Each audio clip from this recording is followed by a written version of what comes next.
Oh, you hear me?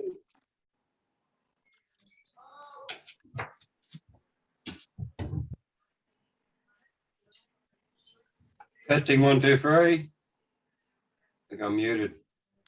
No, I can hear. G'day, Andy. Hello there. How are you, mate? Ah, lovely.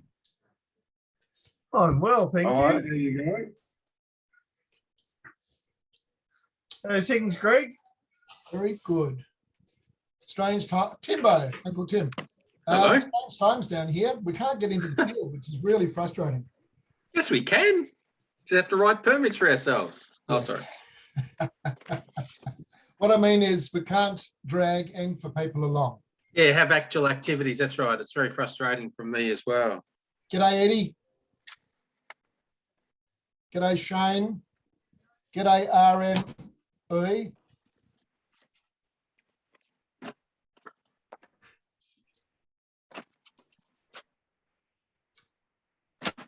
G'day, Eddie. Good day, mate. Can I leave you guys to chat? I've just got to go and have my salad. I'll be straight back. Righto. G'day, Ed. How are you, mate?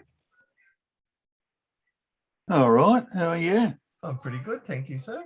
That's good. This is first time I've been on this bloody thing. How you going, Graeme? I never had any of this equipment, but Neville come across during the week and lent me a camera and so forth. Ah, pretty good. Yeah, well, it's working. Yeah, that's the main thing. Oh, dear me. Are you still playing around with your fish room, Ed? Yes, it's still there. Deteriorating a lot like me, mate. It's gotten I don't know. The photo of you and Barb with the grandkids today looked pretty good. Yeah, I haven't seen it myself. I was there though, but yeah, we were allowed to go to a park with the grandkids and just have a picnic lunch, which is the first time we've been out for since the Dead Sea got sick. Yeah. So how you been anyway? Oh yeah, I'm good. Well, I'm lucky because at our back fence we've got a park. So, what was that? Sorry. Just outside our back fence is a big park. A big park. Yeah, so the kids can come around the back fence. Oh right, yeah, okay, yeah. No, I've been going. Look, yeah, the fish room's going on, still going. I've decided this year that I can't get up on the roof anymore because I've had to reinforce it a few times, but there's a lot of stuff that I can't see and I don't think it's quite safe anymore. So I've got to figure out a way to shade it off in the underneath, which I figured that out. But the only trouble is I can't get to the bloody, none of the stores are open for me to get the stuff that I need, you know. Yeah, it's crazy, isn't it? Catch 22. How's your health going? Oh yeah, same old, mate. So your eyesight's all right? Yeah, it's not too bad. Reasonable? Yeah, I got to get. I haven't had any laser surgery on it for a few years now, so. Oh, well, that's good. Yeah, he's happy with that for the minute, so that's a good thing. I don't recognise you with a bloody beard, though. Oh, mate, yeah. I'm not going anywhere, so why try and shave it? Well, you save a lot on razor blades anyway. That's right. Absolutely. Yeah. So anyway, who's that? That is I'm Tim. I'm Tim, part of ANGFA Vic, NFA as well. I'm president of the Victorian branch of Native Fish Australia. Oh, okay, Kim. Nice to meet you. Tim. Yeah. I spoke at ANGFA. I've been at many ANGFA meetings as well. Oh, you probably look, mate. I'm getting so bloody old. I have enough trouble looking at deciding who it is in the mirror of a morning. Absolutely. Yeah, we run a hatchery and we're just in the middle of breeding lots of Murray River rainbows. Oh yeah, who for? Lots of councils and sort of people seem to want to buy them. Oh yeah. Just for restoration sort of projects.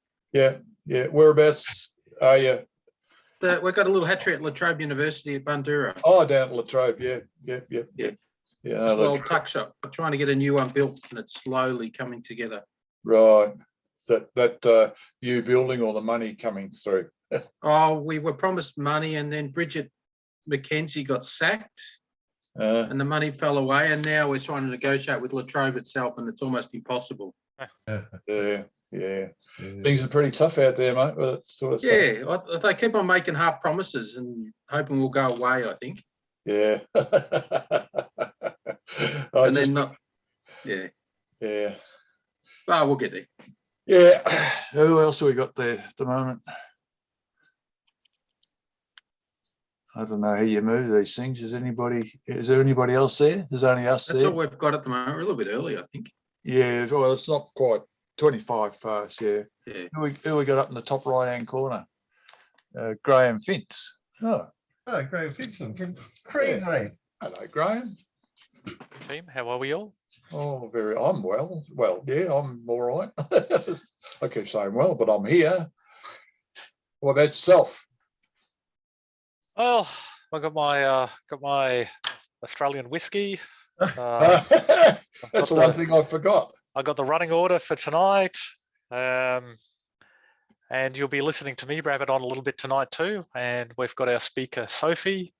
And I'll introduce all of that as we move on. Yeah, good. Are you hosting tonight, Graham? Yes, that's correct. Okay. Excellent. So we're running through this through National's Zoom engine. Yeah, I think it's great. We're having a Zoom meeting in a couple of weeks, going to guest speaker about the endangered spotted tree frog. Mhm. And there's a lot of work to remove trout from a couple of stretches on the upstream of Eildon. Goulburn. I'm pretty disappointed that your state government is busily putting trout everywhere. Yeah. Oh, and we've tried. We're a native. I speak quite a lot to the Australian Trout Foundation. They're not the ones who are pushing it. The government just trying to push out 12 million fish this year. But there's got to be someone who's breeding all this stuff and is handing it over to them. Surely those people can stop.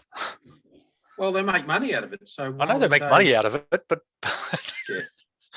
I know I don't disagree. There's also a committee called the Translocation Evaluation Panel, which is supposed to assess the stocking of fish in Victoria, basically. And the final say doesn't go to that expert panel, but it goes to the Victorian government. So we haven't got any hope, if that makes sense. The Victorian government does whatever they want. Well, that's true, but surely the Victorian government can, lock down the trout. Hey. But Too close to home. It'd be nice, but soon. The trout. No, I don't disagree with you. I think it should be managed better. And there's a lot of rivers and places where there shouldn't be trout, but they continually stock them, and as a result, we don't have any little native fish at all. Yep. That's an ongoing issue. But yeah. G'day, Sophie. I've tried to negotiate all that for years, and it's never. Fisheries don't like to be told what to do, no matter what we try. True. Yeah, and they seem to favour trout over endangered native fish like trout, cod, and macquarie perch. So it's sort of ongoing, huge battle. Yes, it's very disappointing. They have a management plan for wild brown trout in Victoria, but no future management plan for endangered native fish. And it's just crazy. G'day, So Merrill. G'day, Jibe. G'day, Rob Wager. G'day, Paul Byam. Everybody. Brendan. Graham. Mr. Hey, Greg. Finsen. When Peter Unmack turns up, I'm going to hand it over to you, Graham. no worries. I'm just waiting for the crowd to come in, and then I'll kick off. Do you How are know you, how- Graham? Yeah, I can hear you, Shane. I heard you before. I even waved at you. Yeah, sorry, I had to get my hearing aids to change the batteries. It was a great trip up near the Mary River. Sebastian got some awesome footage. Got some information too from the locals. Apparently, there's sooty grunters, and the locals know there's a platypus there as well. I know there's lots of platypus in the Mary River, but there shouldn't be any sooty grunters. Yeah, they've been there for a long time. Have they? Yeah. Are they illegally stocked? Unfortunately. Yeah. Okay. Sophie, a bit later on, do you know how to share your screen? Yes, I do. Cool. Yeah. Cool. Okay. Cool.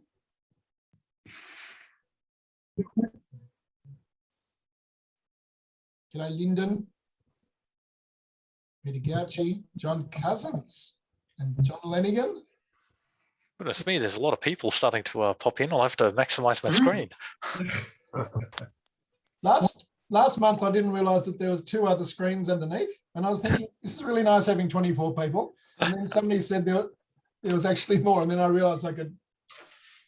Yeah, I saw 63 people maximum. A few people dropped out, and a few people joined late, so maybe there was a few more than that. But yeah, 63. That wasn't too bad. That's more than fits on my screen. G'day, Peter. How's it going? Good. Very good. G'day, John Cousins. G'day, mate. There you go. Hello, Mr. Cousins.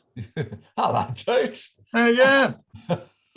I'm here courtesy of Neville Amos. He came Well across and found the camera and all that, because I had no bloody idea or anything about this. I still don't, but anyway, I'm here. Yeah, well done. That's fantastic. I didn't bring a glass of scotch with me like somebody else did, though. Australian whiskey. Yeah. Do we have intervals? Do we have Good Shiraz. Yeah. Do we have intervals so we can top up? You're a bunch of bloody pissheads. And Have you not been to an ANGFA meeting, Greg? We don't drink in Vic.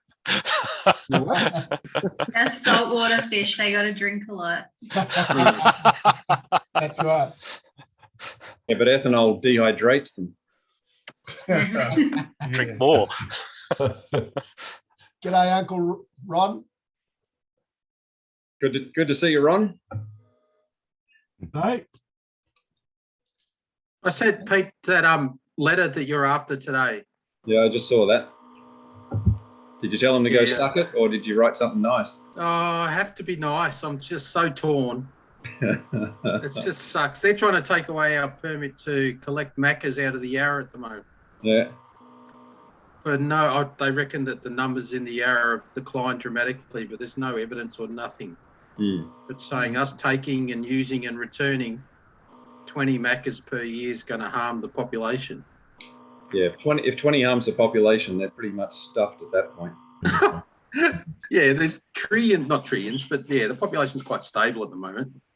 That's sort of bizarre. But anyway. Standard government.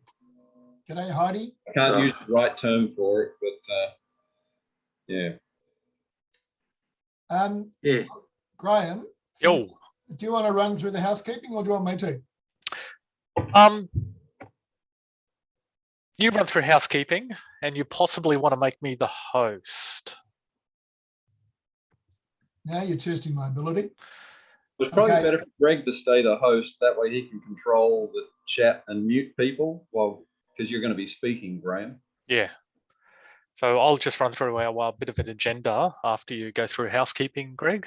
Okay, so at the bottom of the screen, if you can keep yourself muted or keep quiet during the presentations, unmute yourself if you have to ask a question. Otherwise, at the bottom of the screen, there's a chat icon. If you click on that, you can write your questions or comments in there, and Peter and I and others will keep an eye on that. Sophie, during your presentation, would you like people to ask questions along the way, or do you want to wait till the end? I don't mind. Either is fine. It seems to work quite well during the presentation. Yeah. Yeah, let's go with that then. Just one of you guys stop me if Okay. didn't notice a question come up. Okay. I think that's really the only housekeeping. Okay. So, Graeme. Over to Rightio. you. So, welcome to ANGFA's second Zoom presentation, national Zoom and international Zoom presentation. I don't know if we've got any international people here. So what we're going to do is at this moment in time, our keynote speaker is actually Dr. Sophie Pryor. You've heard her talk just a little bit before. She's a senior project officer with Ozfish. And she's going to give us her presentation towards about eDNA, and I won't steal her thunder and I'll let her talk about that. But before we have Sophie speak, I'm just going to do, in line with our policy of kind of doing a little bit of a tech preso, just to remind people that, hey, we're all fish keepers here, and these are some things as fish keepers that we do. So I'm just going to show you some photographs of a presentation that I did back in 2007 on drilling holes in aquariums. And we're also I just want to note sometime tonight, maybe between me and Sophie or after Sophie, because this presentation is being recorded, is Gunther Schmida has had a stroke and is currently in care, but he's being discharged from hospital, and just would like the opportunity for everyone, if they want something to say, that they can say it. We can record it and pass it on to Gunther. But before I start, I'll just do a quick shout out to the various regional groups. Does anyone want to have anything to say? Okay, starts, okay, dimmer. I've really got nothing to say from Queensland. In Vic, we've had nothing happen since a month ago. Lachlan, you've got like conversation occurring in the background. Greg, you might mention the following meeting. We'll be hosting that, and you should just mute Lachlan. You should have the power to mute anybody at any time. Yeah. Lucky, I'm just gonna. It's fixed. Okay. Thanks, Lucky. Peter, what were you saying? I was just saying, Greg should say something about the next Zoom meeting we've got planned, since Victoria is hosting it. And you should, being the host, you should be able to just mute people automatically, because people will unmute and then forget that they've unmuted. But then I've got to visit my nasty side, and it's in hiding. You just got to. In 1 month, there'll be another Zoom meeting, national Zoom meeting, and our keynote speaker is John Lenigan. And he's going to, John, what are you going to present on? Unmute yourself.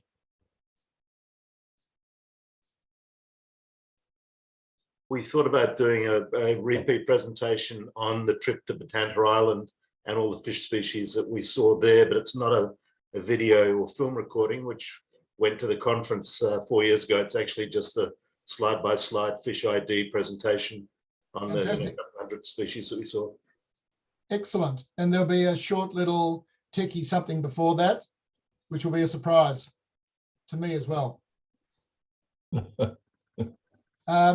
Okay, back to you, Graeme. Okay, so Heidi has just put into the chat that Far North Queensland has actually had a face-to-face meeting last Friday, which went well. The speaker was great, and they had 10 people attended. Our next Queensland meeting is actually coming up on the 8th of October. So our last meeting was actually predating this previous online meeting. And we've got a couple of speakers, including, I believe, Rob Wager is actually going to talk about his fish room. And then immediately after that, we've got planned a field trip to, remember them? We've got a field trip actually to Victoria Park, where we're going to sample in some, Victoria Park's a golf course here in Queensland, in central Brisbane. And we're going to sample their existing water courses to tell them what sort of fish they've got. I can pretty much guess it's all just Gambusia, but nonetheless, we're going to have a bunch of ANGFA people dive in and have a look and write a report up and give it back to the Victoria Park Trust to advise them on what they should do. And that leads me into my next point, which is I'm going to give a plug for this. If I can just share my screen, where's that button? There it is. We've interrupted, Graeme. Can we have Ian first up on the geological thing? Yeah, great. Thank you. Yep, no, that's not a problem. I've been meaning, I've got to ring Ian actually and just clarify with him where the place is and all that sort of jazz. So while Australia is still in mostly lockdown, the Combined Clubs field trip is still going to go ahead. It is still going to be in 1770, which is in Queensland, south of Gladstone, north of Bundaberg, and it's still going to be from the 15th to the 18th of October. So I've got this brochure here, which is a PDF. If anyone can make it, by all means, get in contact with your local field trip coordinator or Leo O'Reilly. Leo would prefer that people just talk to their local field trip coordinator first, so he can then only just talk to effectively 3 or 4 people rather than 20, 30, 40, 50 people. But fundamentally, there's really no rules. We turn up on the Friday, book your own accommodation, and then we've got events planned for the Saturday and the Sunday. And there's also a dinner planned on the Saturday at a local restaurant. So keep that in your calendar, and fingers crossed, New South Wales, Victoria, South Australia, Western Australia, we can all get into Queensland. That's so cruel showing that. Now I will dive into my presentation, which should only be 10 minutes. I don't mind if people ask me questions on the way through. So this was a presentation that I actually presented to Queensland and was actually written up in one of our InStream back when ANGFA Queensland had its own newsletter called InStream. And it's about drilling holes in tanks, the easy way. Wow, the way I did it, which I found it worked. So here's my victim. It's just a crappy old tank that I bought off Steve Baines back in 1994. And this tank is still in operation now. So it's still holding itself together. And you can see that here's where the, if people can see here, this is where I've marked, or I'm intending on boring the hole. Wait a sec. And this is where the... Graeme? Yo. Is anybody else seeing what Graham's showing? Because I'm only seeing... Nothing. Graeme, it hadn't loaded yet. Let's try again.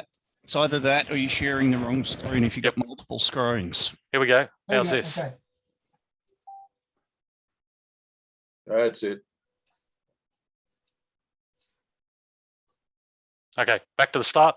Yep. Here's the victim. You can see I've already marked where I'm going to drill this. This is where this particular tank's sat, and it's still sitting. This was taken back in 2007, and it's still sitting in that same spot.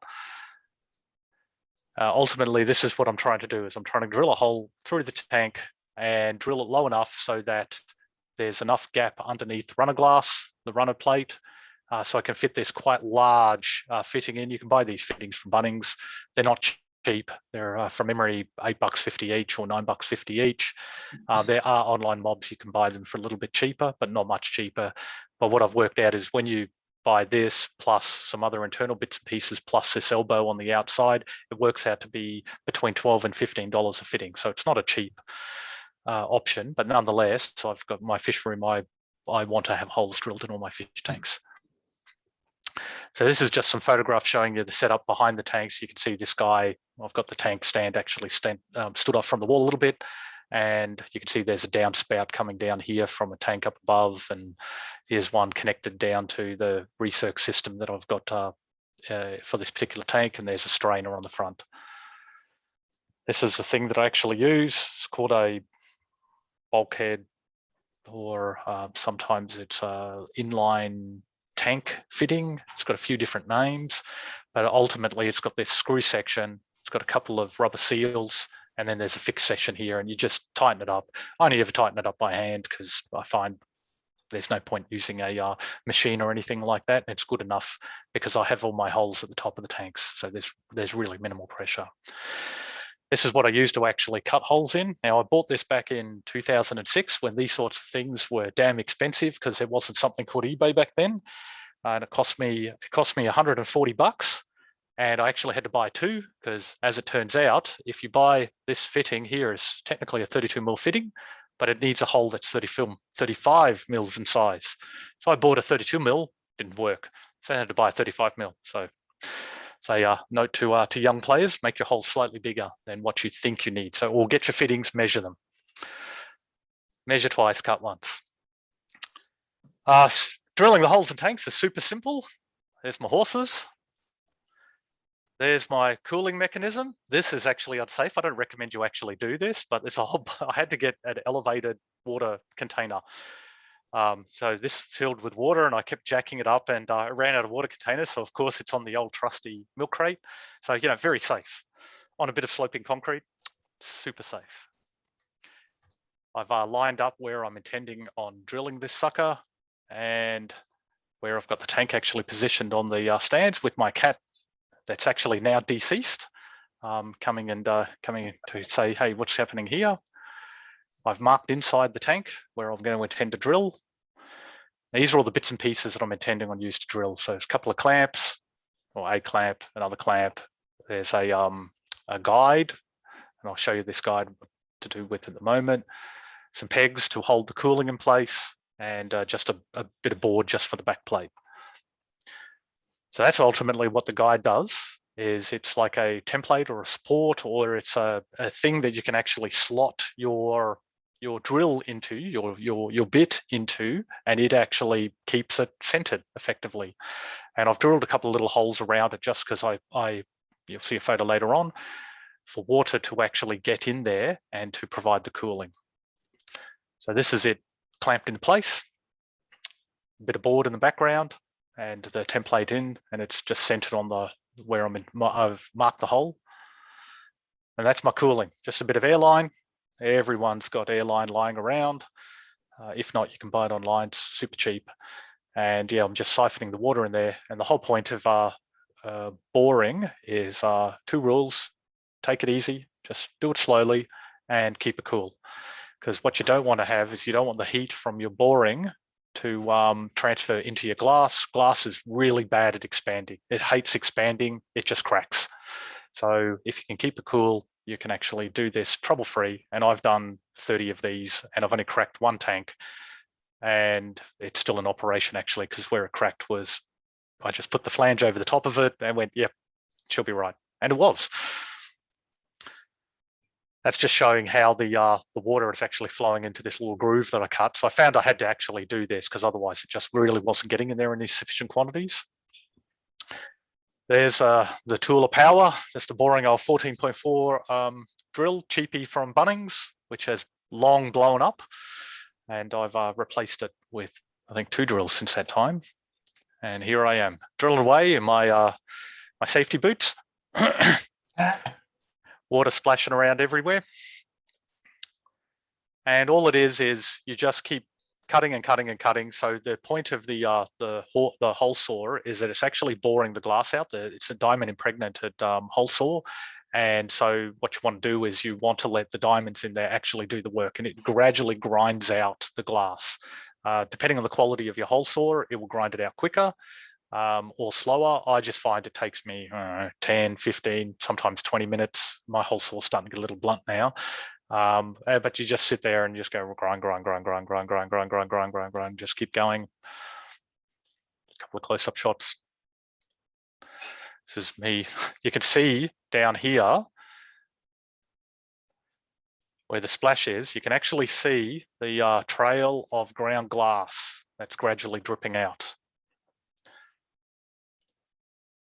And occasionally I recommend you just pull it off and see how far you've got, because what you don't want to do is you want to keep just constant pressure and let the drill do the work under the weight of your hands and the drill. You don't want to push down on it too hard. And likewise, you don't want to apply any pressure. If you apply no pressure, it just goes nowhere. So I just keep pulling it off and getting my finger in there and just measuring to see how deep the hole is, because when it bites through to the other side, you'll see the effects of it. And I've never been able to avoid this, other than you can drill from the other side to avoid it, but I'll show you what it looks like. What speed are you using, Graeme? Flat chat, as hard as I can press this this trigger. So that's the maximum speed that the drill will go. Yeah. I've actually found that the handheld drills, the battery drills just get way too hot. So I've started using a mains power drill. And of course, with all this water splashing around, it makes for the electrics. So I have the electrics suspended above my head, above that gate. the gate that you can see here, just to keep all that off the ground. Again, you can see this, the ground glass slowly accumulating down there as it's gradually boring through. And this is what the net result is. Now, because I didn't drill from the other side, you're always going to get this kind of shearing effect where it's going to shatter the glass on the other side. And that's it just breaking through. So say it started cutting through over here. And then by the time this whole lot released, it just snaps, just shears these corners. But you've got a great big flange you put over the top of it. So I never see it. Now, the reason why this is a bit of a weird shaped hole is this tank had already been pre-drilled. And I quite like using this for my discussions because it just shows just the ease. You can actually cut through existing holes. Not a problem, it just cuts through it. Didn't do any problems whatsoever. This is now back inside. And there it is with the completed fitting actually over the top of it. So if I go back here, I've drilled from the inside out. So there's kind of, these shattered pieces have sheared off kind of around here. Shelling. Oh, okay. Is that what it's called? Mm. So that effect is completely obscured once you put the actual fitting in there. And because this tank actually doesn't have any lips or runners or anything like that, I've tried to place the fitting as close as I can to the top just to maximize the volume of water inside this particular tank. That's what it looks like on the inside. Silicon around or just seal? No, this is all hand tightened. Okay. And so as an example, immediately after I did this tank, I did its brother. And so exactly the same shape tank. And what happened is the drill actually, I kind of didn't keep it upright and it leant over about maybe 10 degrees and then it caught.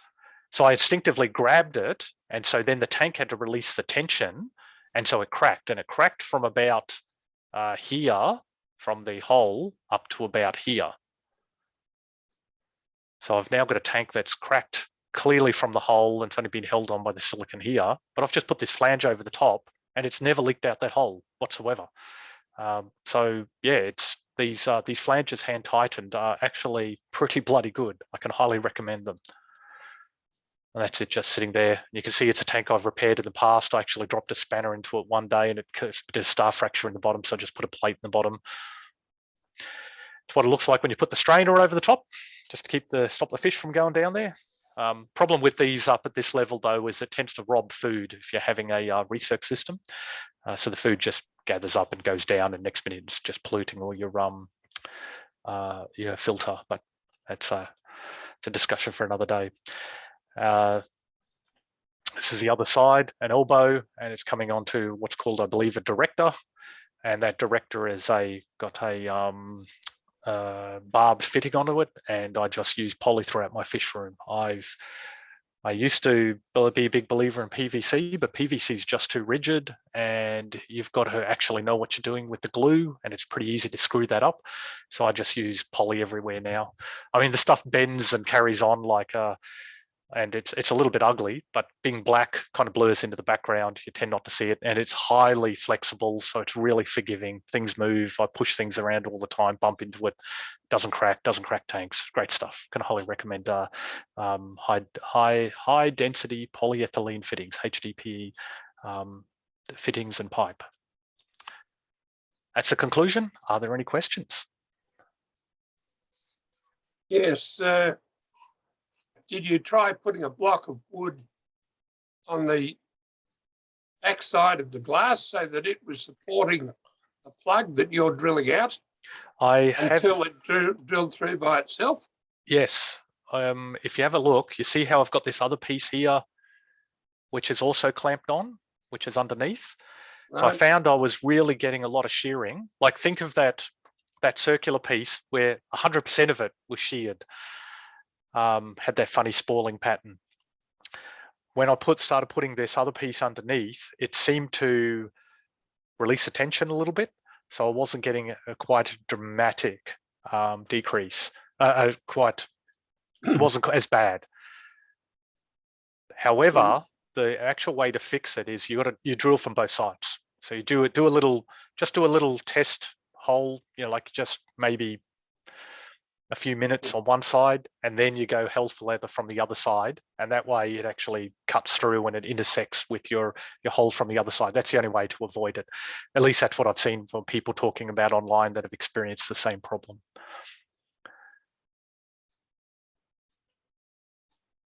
I do it very slightly differently, Graeme, to you. Yeah. I used to use a water chuck. That was a picture on the promo. That was a picture of a rig that I used to use. I've drilled almost 600 holes now. Yep. These days I just use a hose, and I put a piece of foam underneath the B side of the glass that's going to pop out on, and I just freehand it.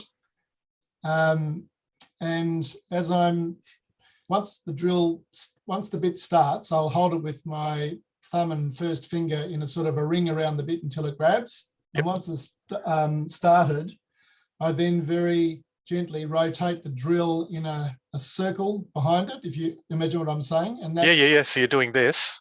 That's right. So that keeps it open so the bit doesn't ever bind up. Because if you're using a drill press, which I used to use and I still have got, it's perfectly perpendicular to the hole and that you'll never get it binding up. But if you're freehanding, it's very hard to judge what's vertical. Yeah. Oh, look, I don't disagree with that. And I found myself, just to clear the shit out, because it gathers up in the hole a bit, I've had to do that kind of circular motion, just very gently turning it around, and you can feel it kind of kicking all the crap out. I don't know if the crap in there is bad or good. I kind of just get it out. I don't think it's bad. I think it might even sort of help a braze. I don't know. It doesn't seem to, Getting back to, I noticed Shane's just got a question here, so I'm just going through the questions in the chat. So being a fish keeper, you never throw anything away. You accrete and gather up crap through your entire fish keeping career. And that particular thickness of foam was a previous fish room before I bought my house in Ipswich, where I currently live at the moment. I used to rent a house, and I completely lined a metal garage with 2-inch foam. And the owners didn't want to pay me the $500 that I spent on this foam. So I took it all down, brought it back with me. And now I have a 1.5 meter pile of foam, which I'm gradually whittling down. I possibly have foam for the rest of my life. Tank out. Don't you have a tap? I don't know, Greg. What does that mean? Just that was referring to the fact that I just use a hose. Oh, okay. Rather than making some sort of dangerous rig with drums on drums on drums. Yeah, Neville, I don't disagree with that.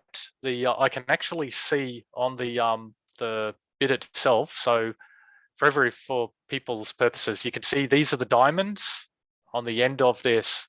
I don't know what they call this thing. It's a core chuck or something. It's got a technical name for it. I just can't think of what it is. But there's a company in Australia called the Diamond Plating Company, believe it or not, Diamond Plating Co. And they make these things. That's where I actually bought my two bits from, these things.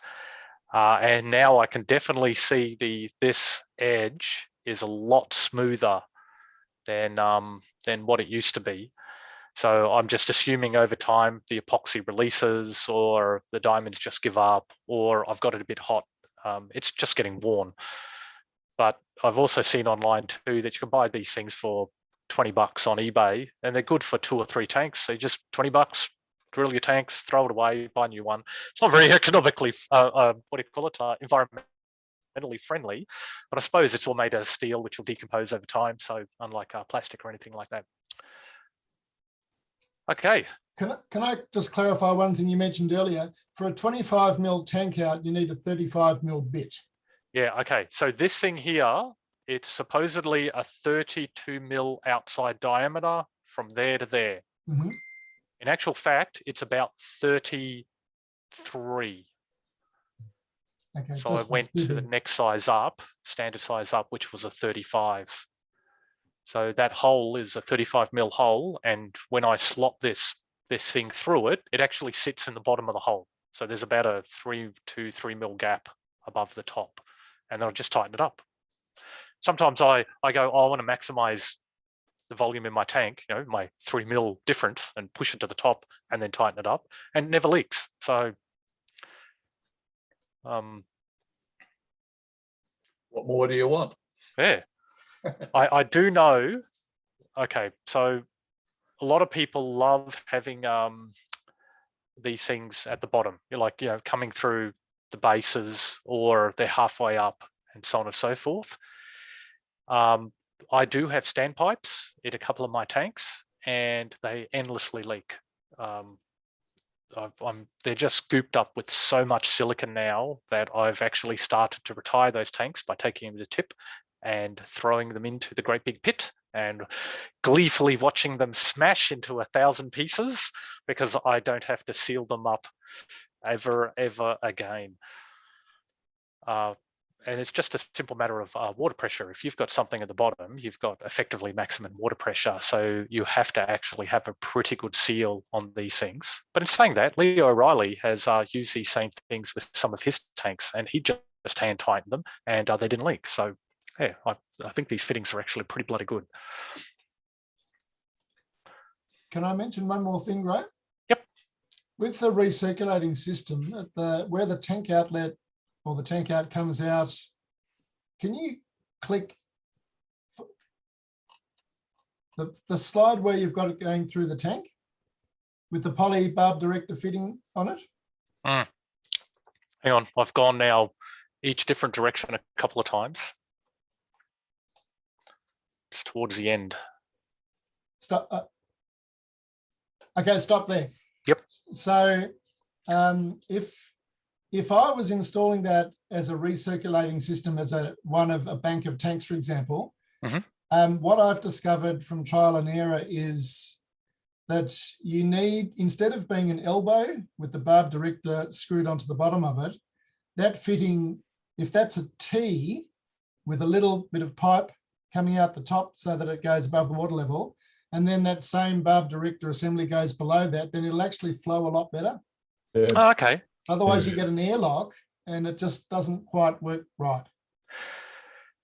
Yeah, well, okay, so but as an overflow, it'll work. Okay. What I've done in my tanks is, I've seen T pieces, and I actually can recommend it. I know Rob Wages on the phone and on the line, and he's done something like this with some of his tubs, put a T piece on, but it's on the inside to allow effectively an overflow regime, and it doesn't create an airlock, and hence you get the siphon effect going. Can people see up here? Like, can they see me as me? I'll just see if I can maximize me. I can't hear you, Emma. Sorry, my daughter's just asking me a question. Hang on just one moment. Yes, please. Apparently dinner is served.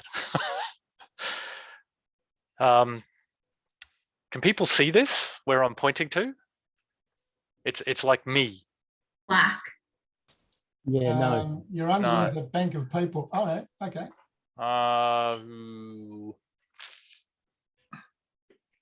Anyway, it's neither here nor there. I've had to do that trick, but on the inside of the tank, where I've got an elbow on the inside of the tank, and I've got an extension piece, and the water actually, rather than going from the top of the tank, like here, it's an elbow goes down. Yep. And on the elbow, I've had to drill the elbow. So I've just drilled a hole in the elbow, and it acts as a siphon break just to stop it from sucking the tank dry. Yeah. No, I understand. Yep. But that's, talking about recirc systems. I'm happy to talk about recirc systems, but that's not the point of this call. I think it's now time. As a reminder, we'll have our Gunther update after we have Sophie speak. So people stay on the line if you want to chat about Gunther and what he means to you. And we will now hand over to Dr. Sophie Pryor. Sophie, sorry to interrupt you, Graeme, but what pump would you recommend in my sump? I've got a 1/2 metre head, and it's only trickling out. Of course, I've brought a cheap Chinese pump and filter, power head. and all that, but it's 1,100 litres an hour, but it's only trickling out. What would you recommend variable speed pump? If it's 1,100 litres an hour, that's a big pump. Most pumps are 100 litres an hour. So you've got a big pump there, and if it's only trickling out, then you've got a blockage somewhere in your system. If it's only got half a metre ahead, because I've got 1,400 litre an hour pumps that can basically blast up to the height of my house. Okay, so the length of the outlet pipe would be a factor? No, not in your setup. If I recall your setup correctly, you've got about a metre from the tank into the tub, and then a metre from the pump, or 2 metres from the pump into the tank. What I think's happening is on the pump itself, there's often a dial on the front of the pump that you can actually restrict the inlet flow of the pump, and it might be set to a minimum. What I suggest is you set that to a maximum, or rip the whole assembly off. You can often just pull it clean off, and or there might be a sponge filter that's in there as well. It might be just clogged up. So pull the pump up, pull it apart, have a look at it, see what's happening. The pump actually itself is actually in a 10-litre bucket with Dacron all around it. But I cleaned it out recently. It's the same volume going through. It's just like bio balls as a primary pre-filter in there, so it's pretty clean. If you're getting a trickle, there's a blockage in your system. Okay, if you've got a 1,400 litre an hour pump, that's a lot. 1,100. Oh, 1,100, sorry. Okay, thank you for that. That's all right. Okay, Sophie, over to you. Oh, wait, no, I've been told by Peter, give people a 10-minute break to pee and get a drink. So we'll set you up, Sophie. Yes. We can do that. And then let people have their break. Okay, we can do that. Your talk gave me a bit of PTSD, to be honest. Did it? Yeah, I had like so many anemone fish for my research in captivity. They were very cute, but I seriously had more left over at the end than I could give away. I was literally like sending bags of anemone fish all over the country for free. They breed like anything. I also think it's very important that people know I got a puppy today. His name is Turbo, and he has a race car bed.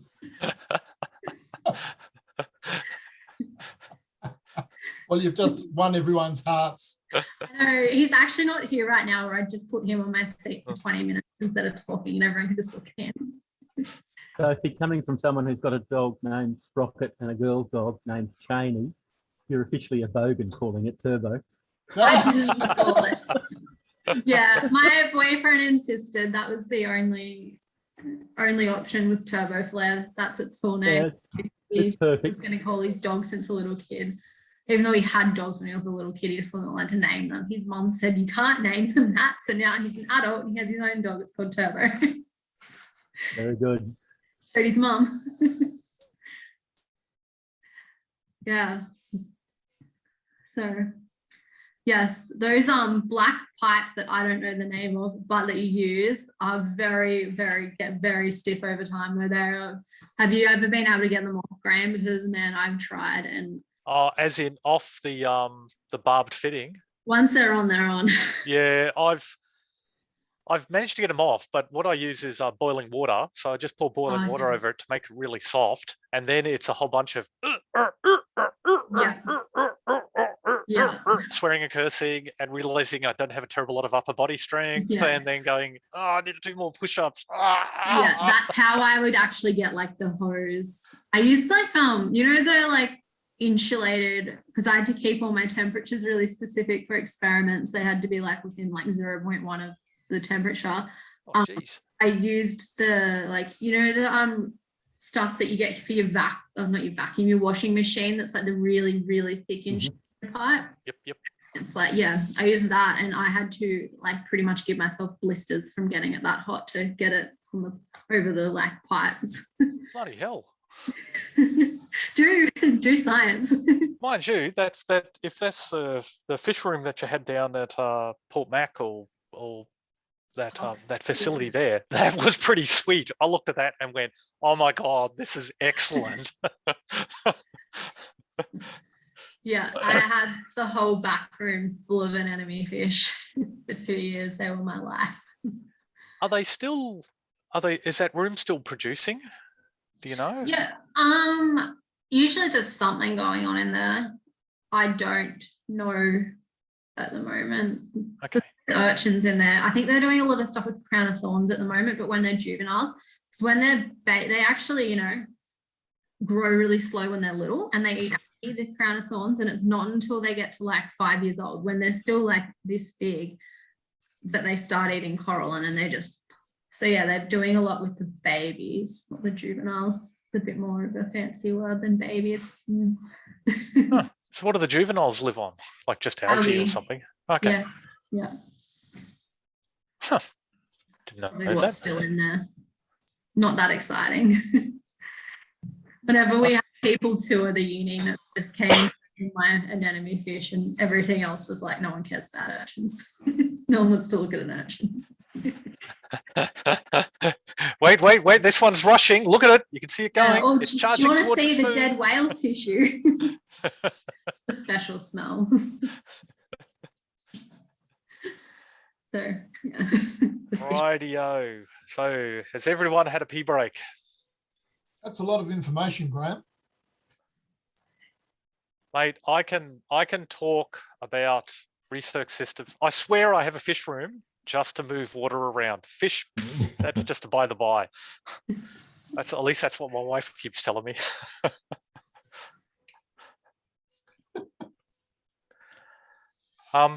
Okay, well, Sophie, over to you. Yeah, we'll get thank you. started. All right.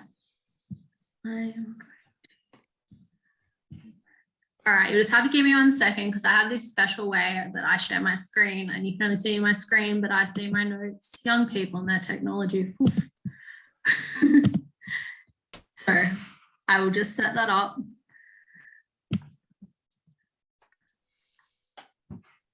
Oh, it's very big. Not. It looks it, but it's not. Is that good? Now you can only see my screen. You can't see my notes. Awesome. Okay. So thank you everyone for having me along tonight, especially Graeme, Peter, and Greg for organising it. So I was very fortunate that I grew up in a beautiful little town called Yamba. And my mum was fishing when she went into labour with me. At the time worked on trawlers, but he didn't really agree with it. So then he ended up working in a bait and tackle shop. And us plus my little brother spent all our free time surfing, snorkeling and fishing. So it was only a natural progression for me that when I went to uni, I studied environmental science. And then I did my honours using baited remote underwater video to compare soft sediment fish assemblages in trawled and untrawled areas in the Solitary Islands Marine Park, which is like all those pretty little islands off Coffs Harbour.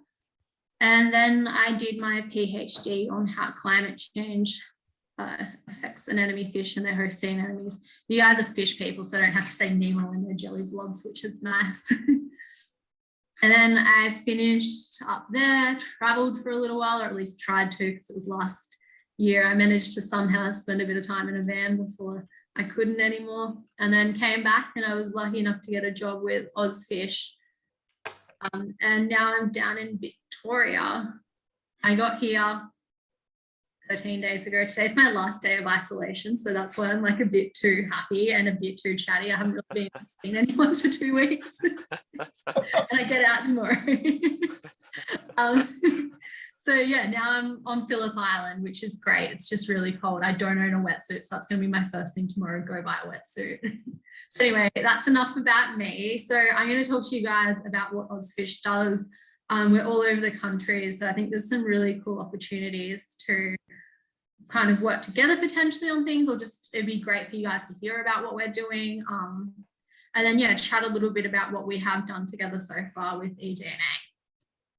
Definitely, yeah, that'd be good. So in recent times, humans have substantially reduced the quality and quantity of fish habitat on a global scale. For instance, you know, we've desnagged rivers and taken all the woody habitat out just to make boating safer. Anthropogenic climate change and has gotten rid of a lot of our kelp forests. Then you've also got those big urchin booms from increased nutrients, and we've seen massive overgrazing, resulting in these kelp barrens. And in Tasmania, we've even had a 95% loss of those giant kelp forests. Seagrass has been impacted by things from boating and erosion causing more suspended sediments, which means there's less light getting to seagrass, which means they can't photosynthesize. So we've seen 4,000 hectares of seagrass lost. Development, agriculture, drainage, hydrological barriers, etc., have given our mangrove forests and salt marsh wetlands a rough time, so much so that 17% of mangroves have been destroyed and 30% of salt marshes in Australia are considered modified. Pretty much you can't go to a waterway and not at some stage find some kind of obstruction to fish migration, be it something as intense as a weir or simply just a road with thin pipes instead of a bridge. And then, of course, probably a little bit more of a forgotten one is our oyster reefs, which are now functionally extinct. Once upon a time, they were a very cheap and easy way to make cement, and they were also a very cheap and easy way to have dinner as long as you didn't mind shucking them. So let's take a bit of a closer look about what a healthy river should look like. So we've got snags, boulders, aquatic vegetation, pools and overhangs that are providing homes for fish. And then as for the trees, well, that make the riparian vegetation, they are providing bugs through bug falls, so pretty much giving the fish, a lot of those fish, their food. They're shading the water, which is going to regulate that water temperature on hot days. They're absorbing nutrients, reducing runoff and erosion, and even creating future snags. However, this is unfortunately what a lot of these rivers look like today. There's no riparian vegetation left. The snags have been removed. The water's murky or turbid, and you can see the riverbanks eroding. Of course, not all of them look like this, but unfortunately a fair few do. So Craig Copeland is our CEO, and he worked for New South Wales DPI as a principal fisheries research scientist for a long time. And all his research was based around habitat. And he pretty much said for years and years that, come on guys, like we need to do a lot more for the habitat. And of course he wasn't seeing as much change as he wanted. So he gave up his very cushiony government job and created OzFish in 2015. Initially, he was just working out of his garage on the weekends, and his mission was to protect and restore fish habitat and support recreational fishers in these actions. So basically, he saw not only did fish habitat need to be protected, but he could also see that there was a need for us to engage the recreational fishers, and that a lot of them did care about the fish that they were targeting and the habitat that those fish were using. However, they didn't necessarily have a means or a tool that they could implement any actions to do so. So amazingly, in just 6 years, we've gone from Craig's garage to being all over the country. We have 48 chapters. So basically kind of how we work is that there'll be like a group of fishers in the area who come together and they're like, hey, we want to start an OzFish projects in our area. And so then they form a chapter, and over time we get more and more people hopefully involved. We have about 2,700 members, over 75 volunteer hours. And we currently have 61 projects nationally. So together we're working on all sorts of projects across the country. We have a few main areas though.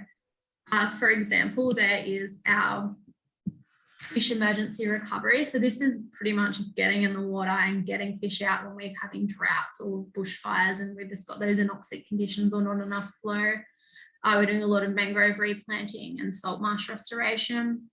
Fish screens has become a big one for us in the last few years. So pretty much every farmer that's on a river pumps water out of that river.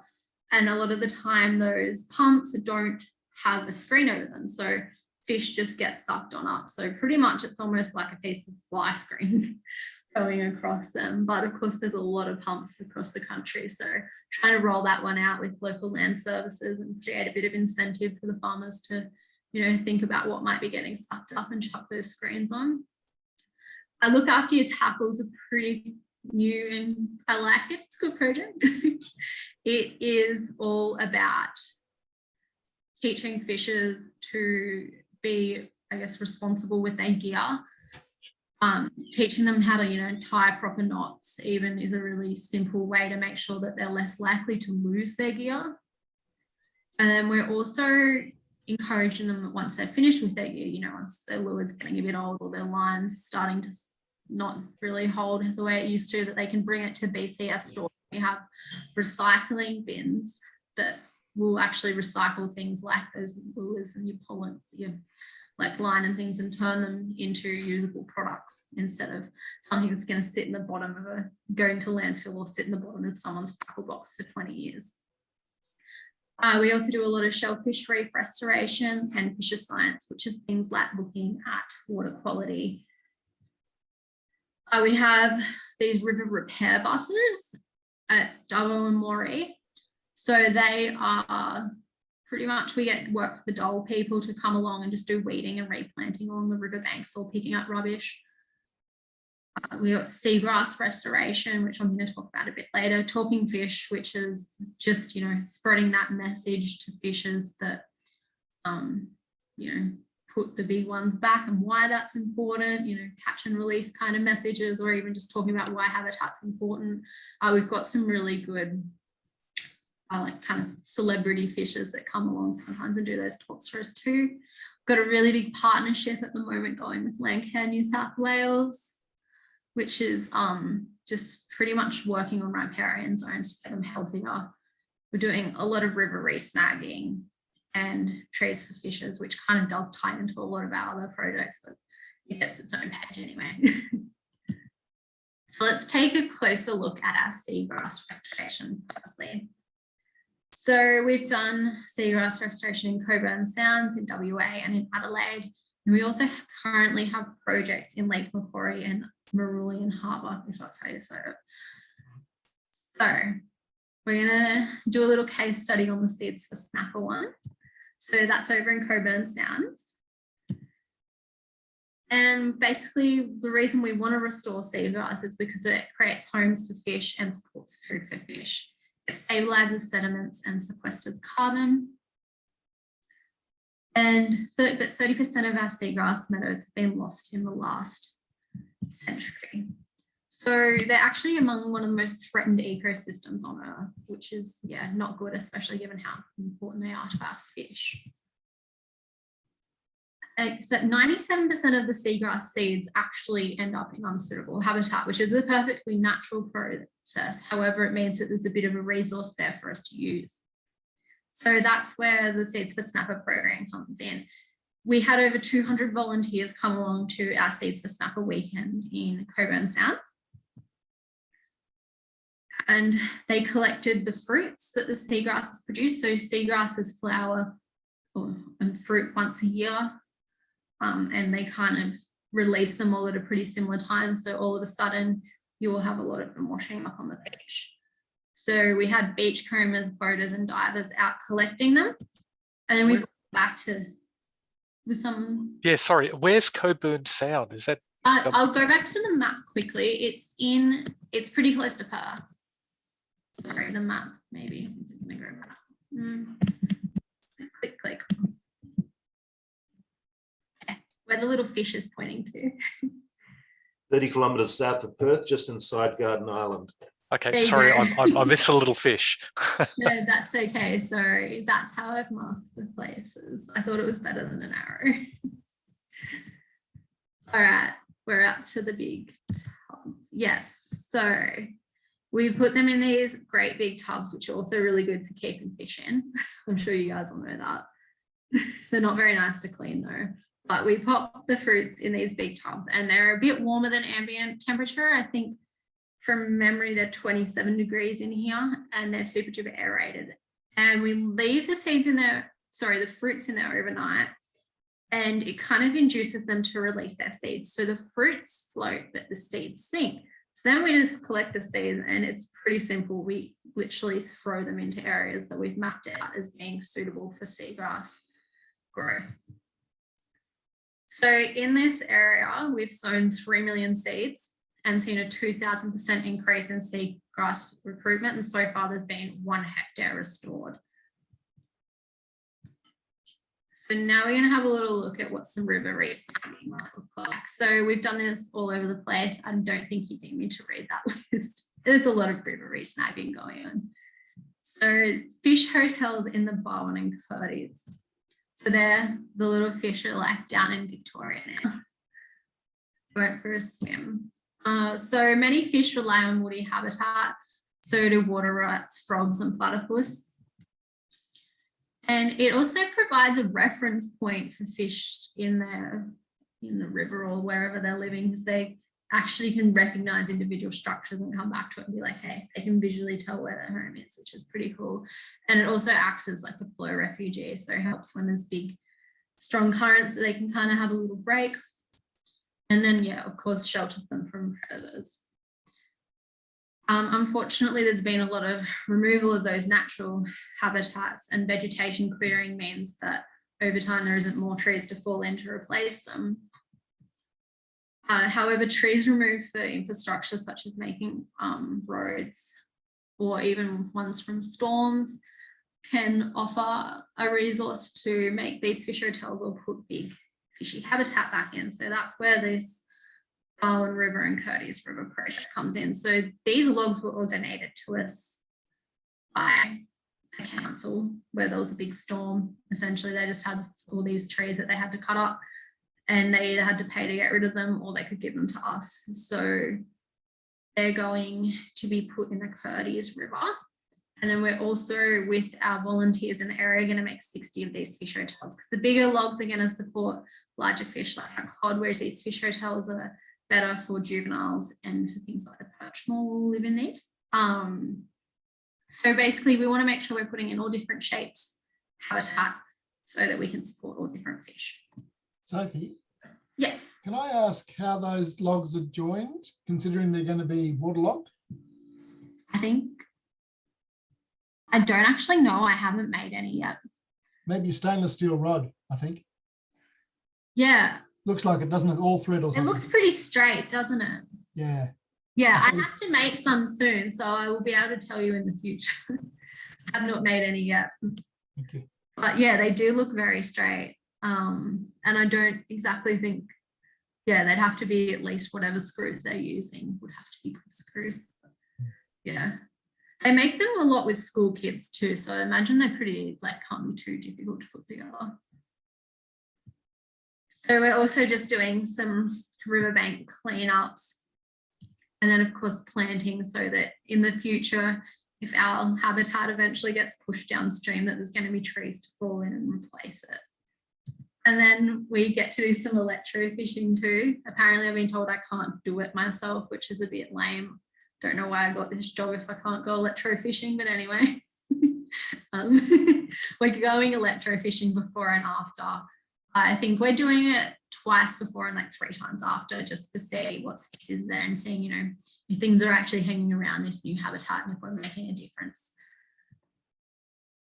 So next we're going to have a look at our shellfish reef restoration. So we've done this in Moreton Bay, Palmerstone Passage, Port Phillip Bay and Fremantle.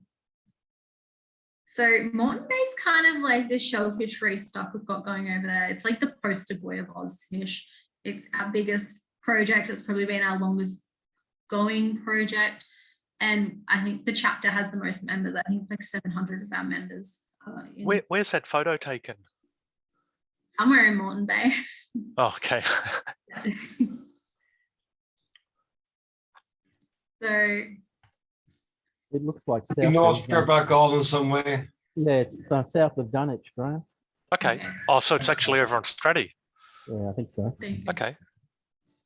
Yeah, I haven't actually gotten to go up there yet, I guess, because pretty much the whole time that I've worked, well, not the whole time, but a lot of the time I've been working with Ozfish, the border was closed. So hopefully I get to see it one day, because it looks like it's pretty spectacular. But yeah, those shellfish reefs, I guess, that are important the same reason everything. It provides homes and food. They improve water quality. But they're functionally extinct in Australia. and recycling shells offers a solution. So we do actually have shellfish reefs in some parts of Australia, and they look like this, Mussel Reef in Tassie. So what does functionally extinct actually mean if we still have them? Well, we have less than 5% of our shellfish reefs remaining. So let's just say we once had this many shellfish reefs. We now have less than this. There's so few that they're like function within the ecosystem no longer exists, but that's where we've come in. So oyster aquaculture is a massive industry, and there's lots and lots of shells left over after consumption. So what if we could take this and create this? Well, it's very expensive over time for shellfish for restaurants and seafood vendors to remove their shells. I think an average kind of like they're looking at a couple of $100 every month in waste removal. So if we can take those shells away for free for them, they're actually saving money. But then not only that, we offer kind of to advertise them as a project partner, and it's, you know, a way of getting them, I guess, a little bit involved in local environmental projects too, and it looks good for their business. So it's actually a really good initiative, I think, too, for kind of giving those seafood vendors a little bit of a, like, I guess, a little bit of a tweak towards, like, you know, how can we be responsible about this environment that's supporting our industry? So then we take those shells to our shell facility. Yeah, it looks all a bit industrial, doesn't it? Essentially, that's just a shell washer. It's almost like, it's like a rotating belt, and then it's just got water like bursting on in. It's kind of just like a high pressure washer the whole way through, but it's got, yeah, the belt. So just pop the shells on and they pop out the other side and slide on down. And then we have to leave them out for 4 months and we just rotate them. The reason for this is a biosecurity issue. Basically, we don't actually know where those oysters, like we can't guarantee where the oysters from the restaurant came from, right? Like they can tell us they were from the same place, but we don't actually know that. We didn't take them ourselves. So yeah, it's just making sure we're not passing parasites from one waterway to another, especially because with Moreton Bay, it is a marine park too. So then we build these little contraptions. A guy called, funnily enough, a guy called Rob designed them, and they're called Rob's Robust Oyster Basket. I don't know if it's a coincidence there or not. Anyway, this is what they look like. We fill them with shells, and it's created like this kind of 3D structure. And we just pop them on our barge and then go place them on these intertidal flats. So about 6 months later, this is what the shells in there look like. You can see there's all sorts of little bivalves and things recruiting. Some of these are oyster spats, maybe. I don't know if you can actually see mine. No. Okay, well, there is oyster spat on there in addition to barnacles and limpets. Every one of those shells we've worked out will actually on average become a settlement ground for about 10 baby oysters. And amazingly, within 18 months, this is what the rod looks like up close. So you can see there's quite a complex, like kind of the shells are accreting outwards, and we're getting like intergenerational growth over time. So you can also see that the steel is rusted away. So we've worked out the right grade of steel to use. I don't actually know what it is, and it depends on where you are as well, but we use a certain kind of steel so that it rusts completely out within about 2 years. And by then we found that these have pretty much solidified and created like a big kind of, I guess, reef lump that's not going to go anywhere. And yeah, those shells will stick together by the time it's rusted. So that's pretty cool. So Sophie? Yes. That ferrous rust, is that toxic to that marine environment? I mean, it would be an oxidative, like it would be oxidizing. It's clearly rusting away, but I'm just wondering, because often ferrous iron is toxic in a marine environment. It is with the reef. I don't know that, like, I'm pretty sure we don't use galvanized. And I know because it was put in the marine park, there was a lot of consideration. This project's been going on like long before. Gosh, I was probably still in high school when this started. Really, but now we feel really old. But they had to, I remember Robbie Robbie, who named the Robs, he was telling me about how he had to kind of like work out what kind of metal he was going to use because it was in the marine park. So I'd imagine that probably would have come up. They're pretty diligent with these permits in my experience. They like to, they don't really care what you do if it's not in a marine park, but if it's in a marine park, cool. Yeah, thanks. So each year, a single hectare of reef will filter 2.7 billion litres of seawater. It's impressive. Yeah, it's a lot. Like, so this little diagram here is really cool. We actually often take this along to like if we're at fishing contests or something to kind of give people a visualization of what actually happens. I don't think anyone stands there and watches it for an hour and a half, but within 90 minutes, how quickly those oysters have cleaned up that water. Kind of makes me not want to eat them though. Hepatitis, Yeah. lovely. Yeah. Yeah, so they're pretty and it's like when you kind of see that water and these stats, it's really like kind of drills in that how much that we've lost so much of like not only these shellfish reefs, but all these services that they're providing. So this is, it's not footage from Moreton, but this is a reef from Port Phillip Bay in Victoria. And you can see like there are actually mussels and oysters under there, but you can see how much life it's supporting.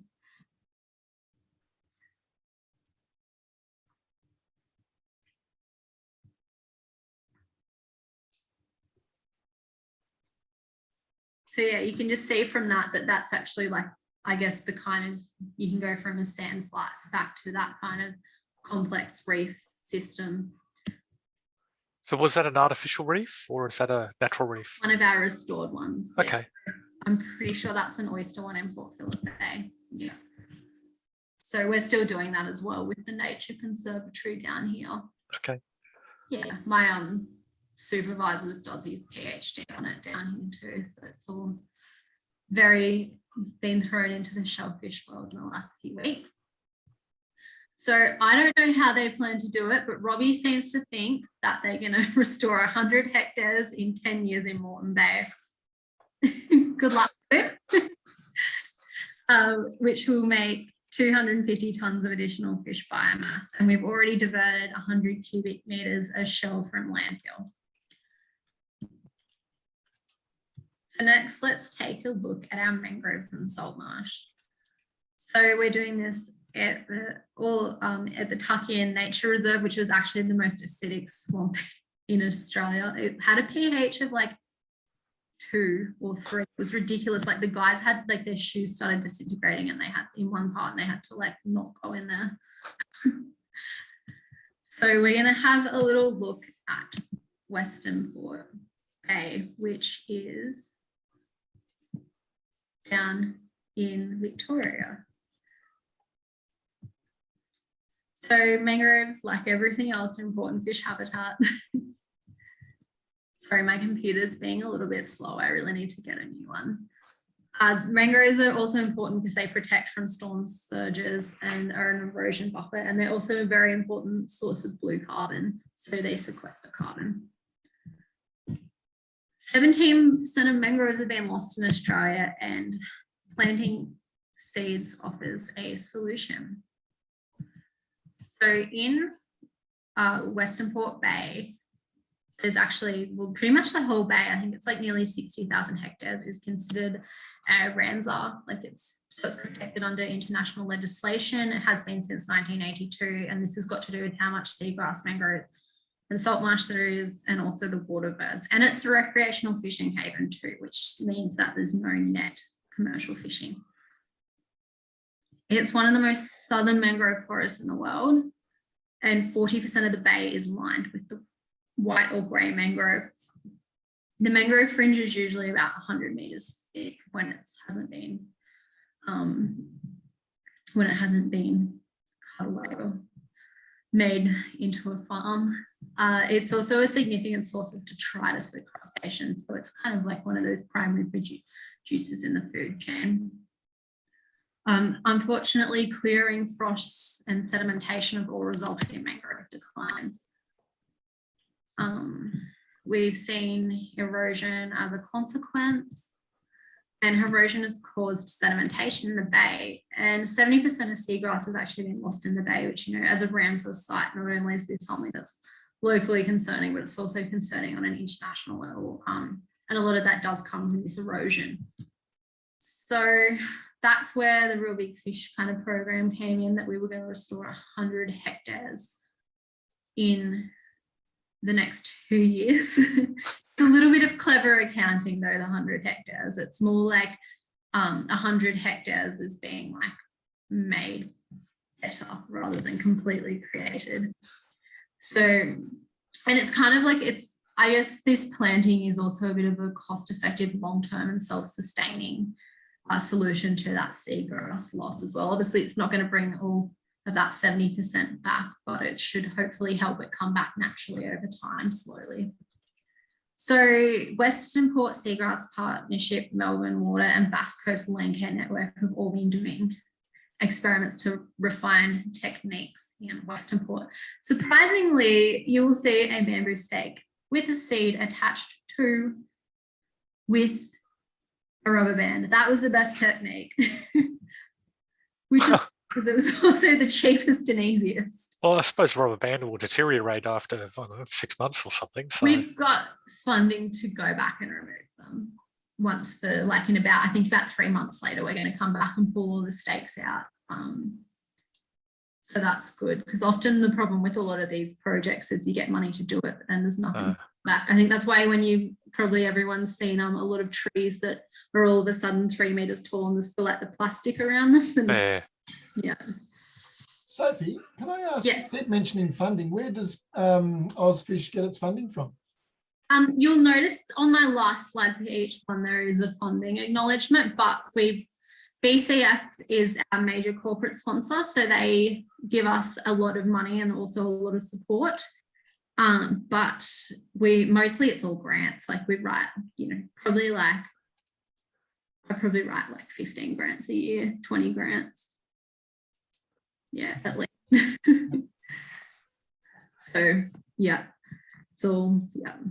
So that's good. I was just going to ask you, what's the grant success rate like? Typically it's about 1 in 8, but we've been pretty lucky. We've got about a 1 in 4 grant success rate, so that's good. Yeah, I've generally had pretty good luck. So it's been good, which is nice because that's what pays my wages. And if you can get money, your bosses like you and keep you around in the Funny that. Yeah.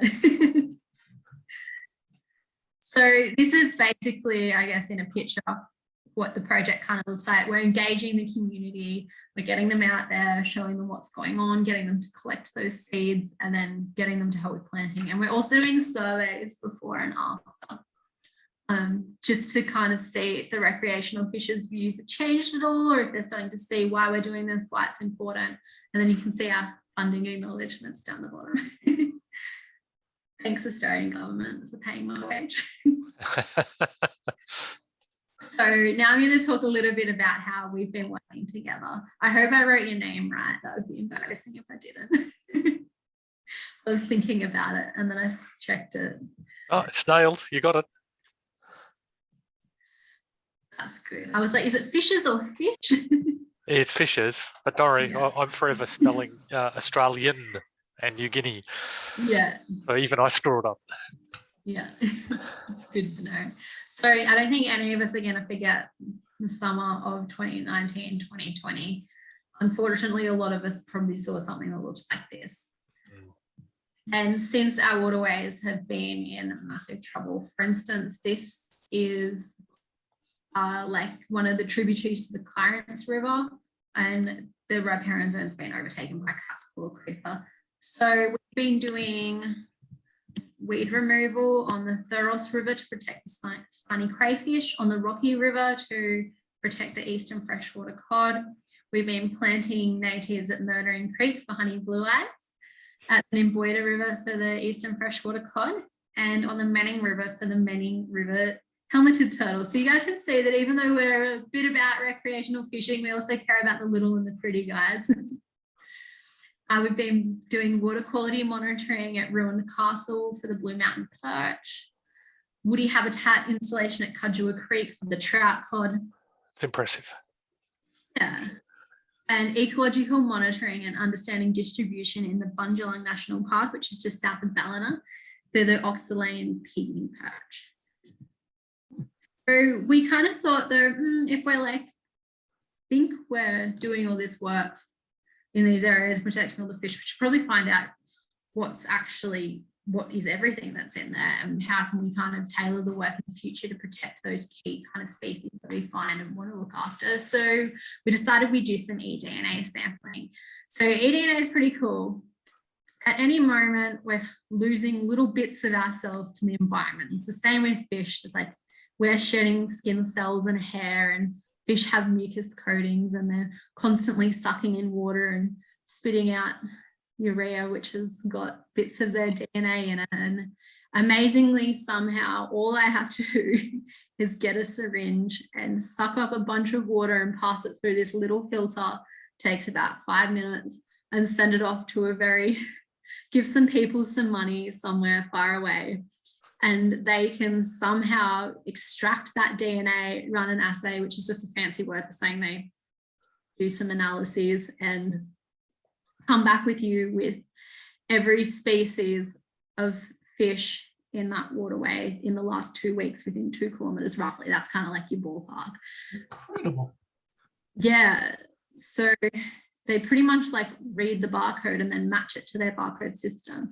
So we're doing that at the moment. And then we've also been talking to Charles Sturt University about some upcoming projects with them across and with Landcare across New South Wales. So looking at bushfire recovery, they've been given heaps of these eDNA samples. So they haven't been run yet, but they've got like the DNA preserved across 13 estuaries in New South Wales every week for the past 3 years. So you've got the drought, the fire and the floods.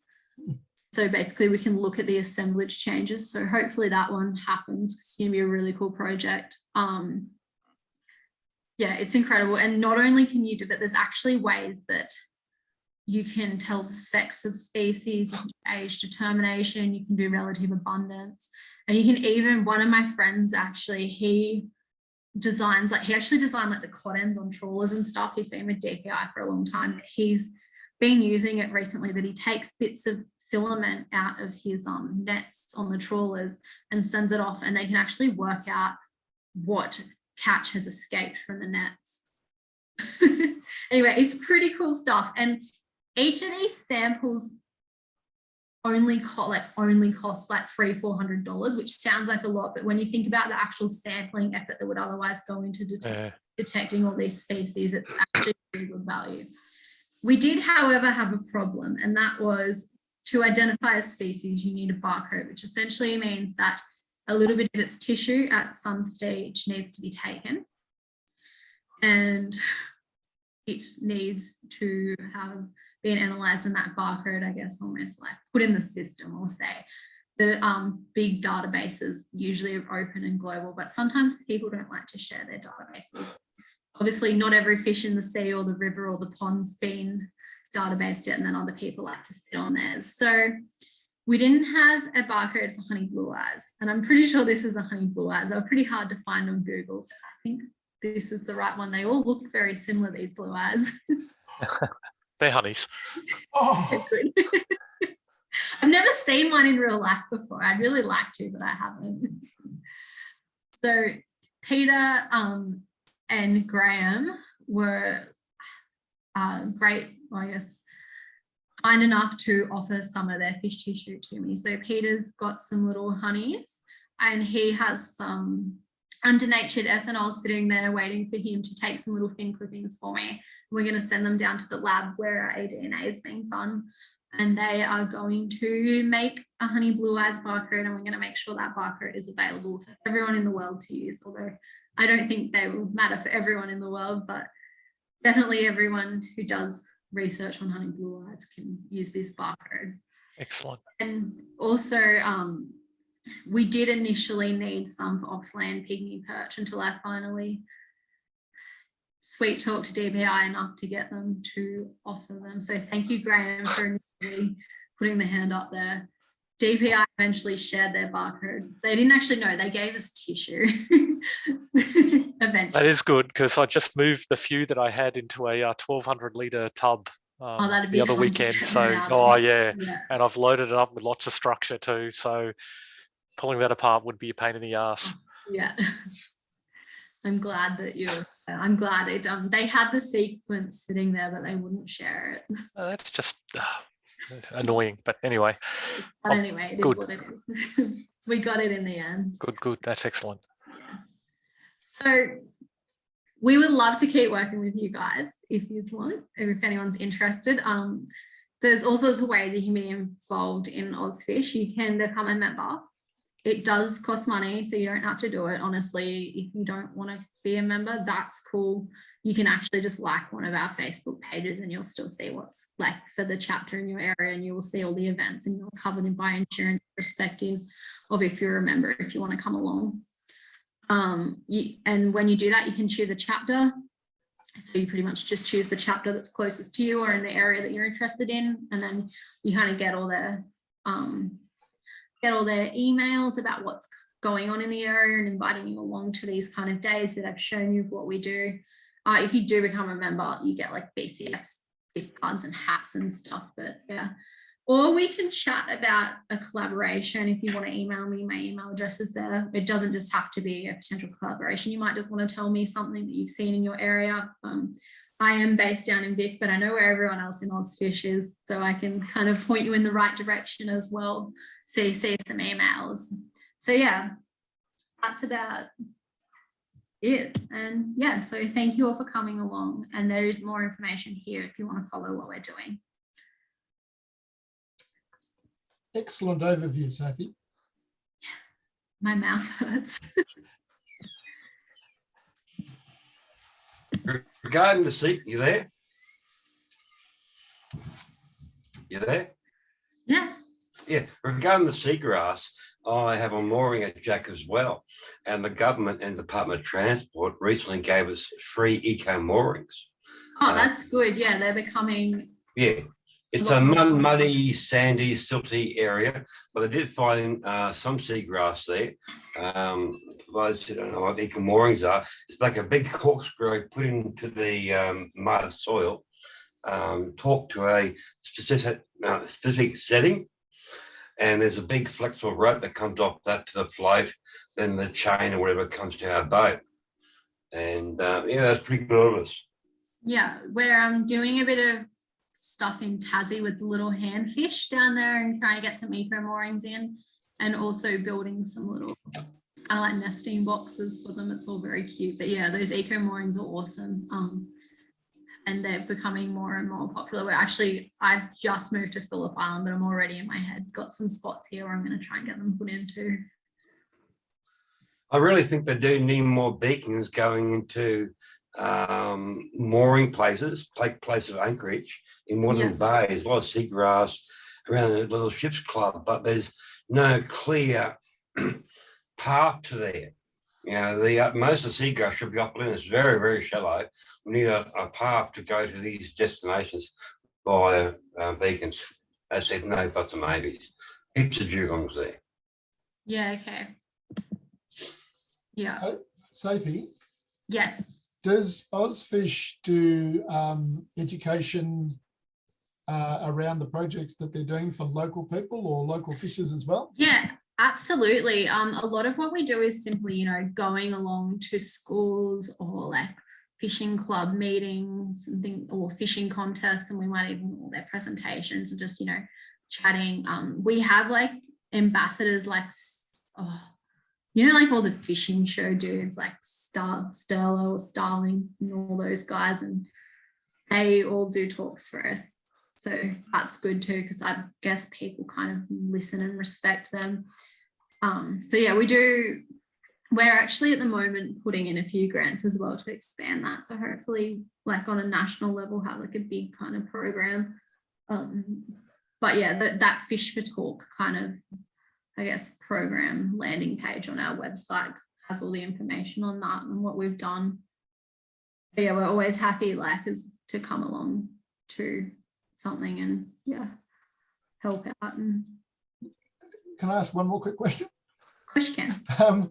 With the mangrove work that you're doing in Port Phillip Bay, which is just the next bay across from where us in Vic are here in Melbourne, is it just the initial planting of the seed pods or the baby mangroves, or is there does the scope of the project cover following or follow-up monitoring where you can see what's happening as they develop and start to become that habitat again? Yeah, so we've got about 6 or 7 sites. We've got a lot of project partners for this one. So we're only like responsible, I guess, for running the Hastings site. There's a spot there along the foreshore where there's a park and it's really nice and accessible. We're going to do a big community, what would probably take a big few community planning days there. And then afterwards, you know, we will come back through, monitor survival.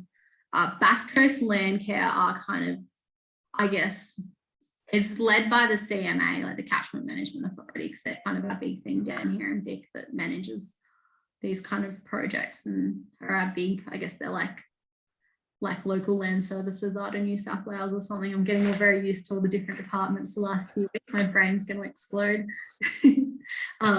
Yeah.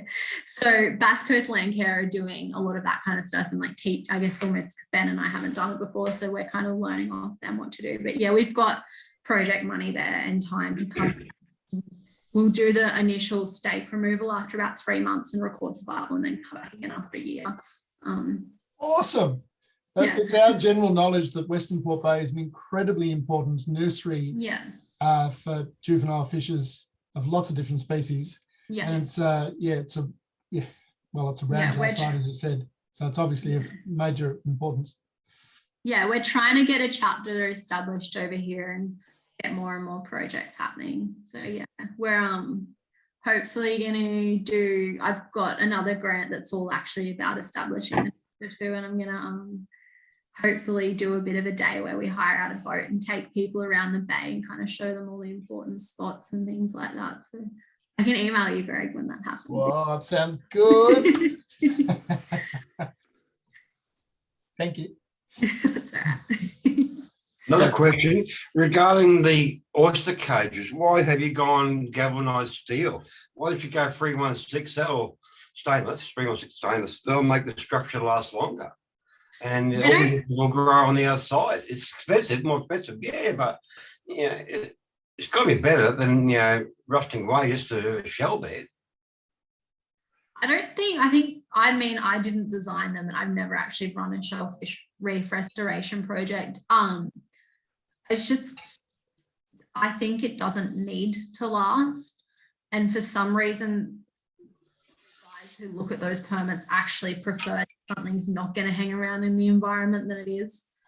Like a lot of other fish reef restoration, they drop big cement or big boulders in. Some of it is they actually put them in like hessian, like almost like not like a hessian bag, but like a netting. There's all sorts of different ways you can do it, but most of them are kind of designed that whatever you're putting in doesn't stay in. It's the same with like a lot of the seagrass, not how we do our restoration, but a lot of seagrass restoration again kind of looks like they're throwing a sandbag overboard, but that sandbag is full of seeds and it will eventually rot away and the roots will hold it. So I'm not necessarily like, maybe from a design perspective it isn't the smartest way to do it, but I think it's kind of just how you've got to tick those permitting boxes to get it done. I guess you just got to keep everyone happy.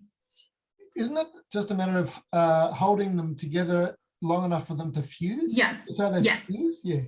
Yeah, I think that's the intent, Greg. Mm. And you don't want stainless steel. The chromium in stainless steel is you think ferric oxide is bad. Chromium's even more toxic for shellfish. Yeah. Good point. I got one comment and one question, Sophie. So I'll just share my screen with you. Yes. I've just been stalking Ozfish on the Facebook page. And I just wanted to bring to people's attention that if you just stalk Ozfish, you actually get this guy. And I don't think this is you guys. That's not us. No. So you've got to look for this Ozfish Unlimited. Yeah, that's us, the blue logo. Yeah. So I've just liked you guys. So that's one comment. But the real question I have is, you mentioned you're doing some habitat restoration in honey blue eye territory, and I was just wondering whereabouts was that? And Yes, I will go back to it. I think it's Murdering Creek in Noosa, but I will double check. I'm pretty Murdering Creek. Yeah, I think maybe I've got it wrong. What, that flows into Lake Weebuy in Noosa? Yeah. Really? So I went there. Yeah, I did water bug monitoring there. Bloody hell! I've fished in there and I only found gambusia. Yeah, right. We've caught I caught all sorts of little fish accidentally. Don't tell the DAF that, because I would have done it. Ethics permit if I knew I was gonna catch Big it. long list of endangered species. No take, no take, no take. Yeah, there's little bass in there too. Okay. Hey, just a reminder, this is being recorded, and I'm serious, this is going to be put up on our Facebook site. So if you don't want to get yourself in hot water, don't talk about anything that might do so. It was an accident. You can't stop incidental catch. No one's going to. No. No, it's if you're intentionally targeting, say, pygmy perch or honey blue eyes. If you're actually targeting rads in the creek, which is what I was actually in Murdering Creek for, to look at some rads there, but I caught nothing but gambusia, sadly.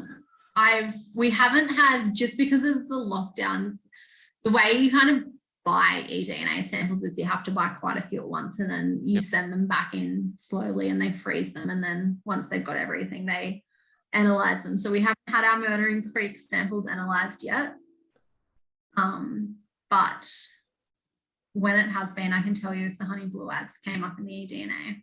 Well, actually, on that particular topic, I mean, we don't have to answer the question now, but I'd certainly like to be in contact with you about whereabouts your eDNA samples are bringing up honey blue eyes. It's just a little bit of a hot topic at the moment with the fires that we've had in the Wallam area in the Noosa National Park and the Sunshine Coast area. It looks like there is a causal, hasn't been worked out yet, but there might be a causal link with a retraction of honey blue eye habitat. And so we're really interested in just finding out in those spots that you guys have said, oh, well, we've got them. And we're working with threatened species here in Queensland to maybe go in and see if we can save some populations by some captive breeding programs. But it's all early territory yet for that space. Yeah. No, that's cool. We'll definitely let you know. Unfortunately, I think I've got about 4 samples to be done yet. And they've just been in ones in Victoria, which is just a bit of a nightmare with lockdowns, and then the South Coast and New South Wales lockdown. And then I think I'm still waiting for Peter to do his little fin clipping too. But he can do those when he does them. I was meant to do them, but then of course I couldn't get across the border, and then I moved to Victoria. Yeah, I know. There's a question on the feed about, you mentioned spiny crays, a spiny cray project. Can you give us a bit more details on that? What was the river for spiny cray project? Bushfire. The Thuros River one. Yes. That's New South that Wales, is on South Coast, South Wales. Yeah, I think it's south of Sydney. Okay. My internet's being great, but I can show you there should be a landing page for it.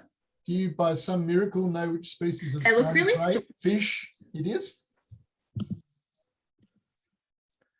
Yeah, it'll tell me in a second. I'll share screen with you guys and you can. Peter Unmack loves spiny crayfish because they're a fish.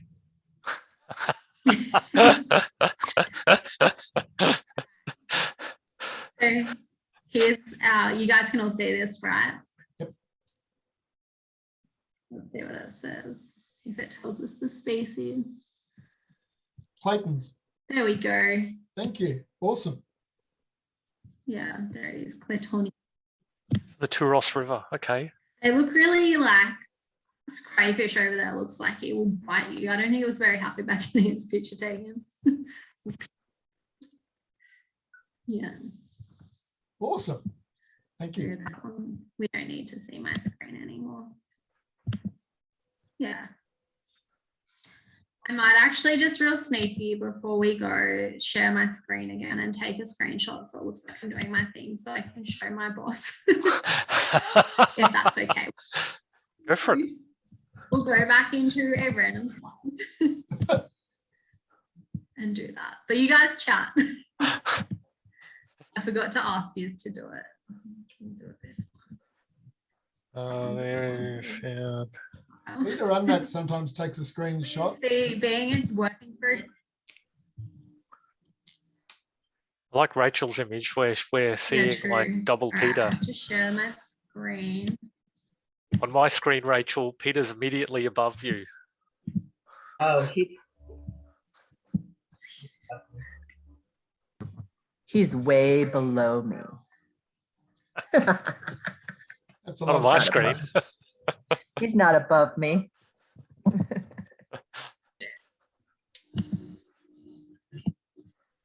Sorry. We can stop doing this now. Did you take your screenshot? Yeah. All right. Rightio. Well, thank you very much for that, Sophie. That was actually excellent. And it's really when you walk around the countryside and you just see all of this habitat destruction and it's all doom and gloom, yet there's some shining beacons of things that people are actually doing, which is providing some positive outcomes for the planet, and at least in our local little areas. And they're such just a shining light of what the future can hold if we just keep doing this. So yeah, I'm really feeling positive now. It's actually really good. It's nice to see that people are doing stuff. Although it's a bit disappointing that I didn't think Moreton Bay was in such a bad way in terms of its shellfish reefs. I thought they were actually quite robust still, but I didn't realize that. That 95% declines are like Australia-wide stats. So I think Moreton still does have a few, but a lot of them are oyster leases that have been abandoned as well. So. Okay. Because I know they were weren't they mining some area that was an ancient reef and they were blowing it up and using it for concrete, like just off the mouth of the river? Or maybe you didn't know that. Yeah, most of the buildings in Melbourne are made out of oyster shell. Like it's really cheap and easy to access line. Really? You'd think you'd go off into like a local mountain range and blow it up rather than going out into the water. And it was closer. Oh, yeah, I suppose. Oh, well, there's saying historically speaking, not the ones that are going up now. Pardon you, I think my it's raining. My internet doesn't like the rain. I'm going to repeat that. I just said that I can't imagine they're still making concrete out of oyster shells, but they might have done so in the past. They still do it with coral in some countries where they don't have much, like I guess in less economically developed countries. Yeah, it still goes on in Indo and some of the little Pacific islands. Shit. Some of those really pretty white things you see on postcards are made out of coral. Shit. Or coral skeleton. Right. Yeah, so, but back to the fun habitat restoration stuff. No, that's really positive. So yeah, thanks, Sophie. Thanks for giving us a presentation. It's just as a little bit of background for everyone here. So we originally were going to have Sophie actually coming up to Queensland, and she originally lived in Ballina, and she was going to present to us in person. But then all of a sudden, New South Wales just erupted in this big giant ball of lockdown. And next minute, she's getting transferred down to Melbourne. So I was like, oh, fortunately, no, we're not too close. I was like, I am not living in Melbourne. I made sure I was outside the metro area. I picked the place with the best stuff. Gonna have to pick a football team now. Yeah, I don't own a TV. I think it's just par for the course. You'll just have to pick one just to avoid the questions. Are there any other questions on Sophie before we open just for our little bit of a discussion about Gunther? No, I don't think there's any other questions. Okay. Oh, well, thank you very much, Sophie. Thank you for speaking to us tonight. It's greatly appreciated, and I'm glad we finally actually got to talk to you, even though it's been via this lovely electronic wizardry called Zoom. It's greatly appreciated, and yeah, thank you from the bottom of my heart. So, yeah. Thank you. Thanks, Sophie. That was really great. It was returning a Thank favor. you. That was really enjoyable. Thank you, Sophie. Yeah.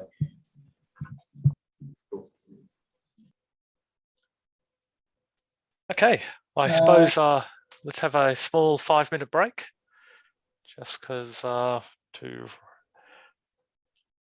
partake of the facilities for those people who need to do that, because I'm one of them.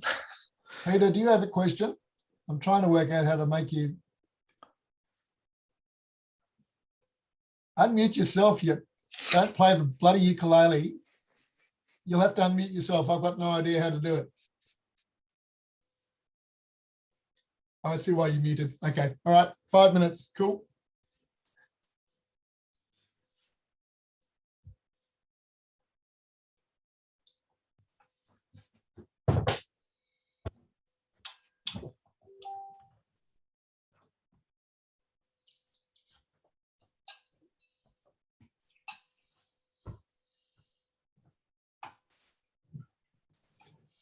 Me and Sebastian doing the rounds of various rivers and creeks. Last Monday to Wednesday, we done, you there? Everyone hear me? Yep. Yeah, we done the Mary River and surrounding areas. And we got some nice footage. Awesome.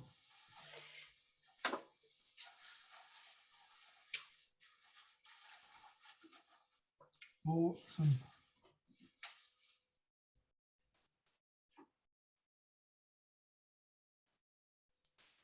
For all of my Victoria mates, I don't know if you can see that if I hold it up.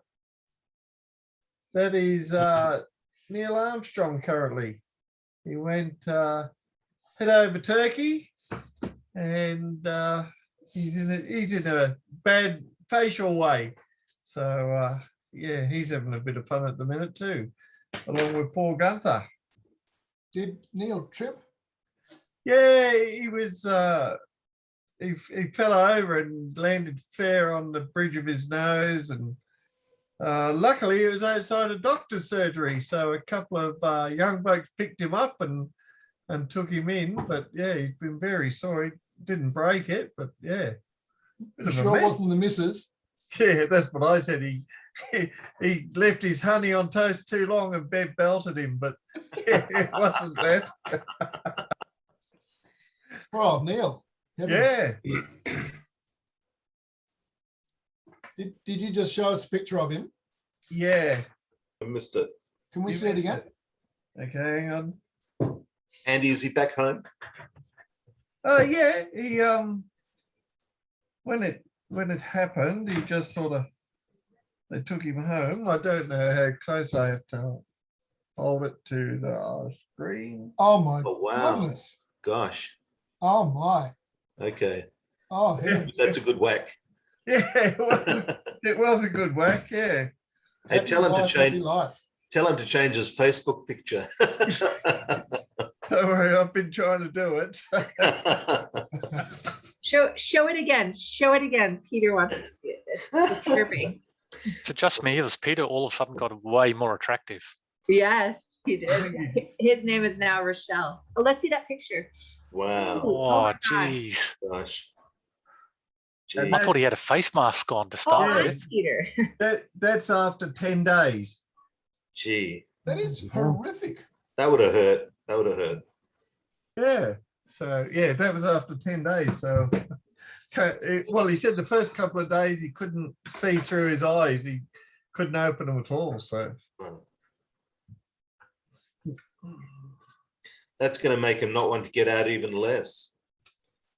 Yeah, it was funny. He went in for a checkup on his pacemaker, and a young nurse said, "You really need to get out and exercise." So he thought, "I'll go for a little walk," and that happened.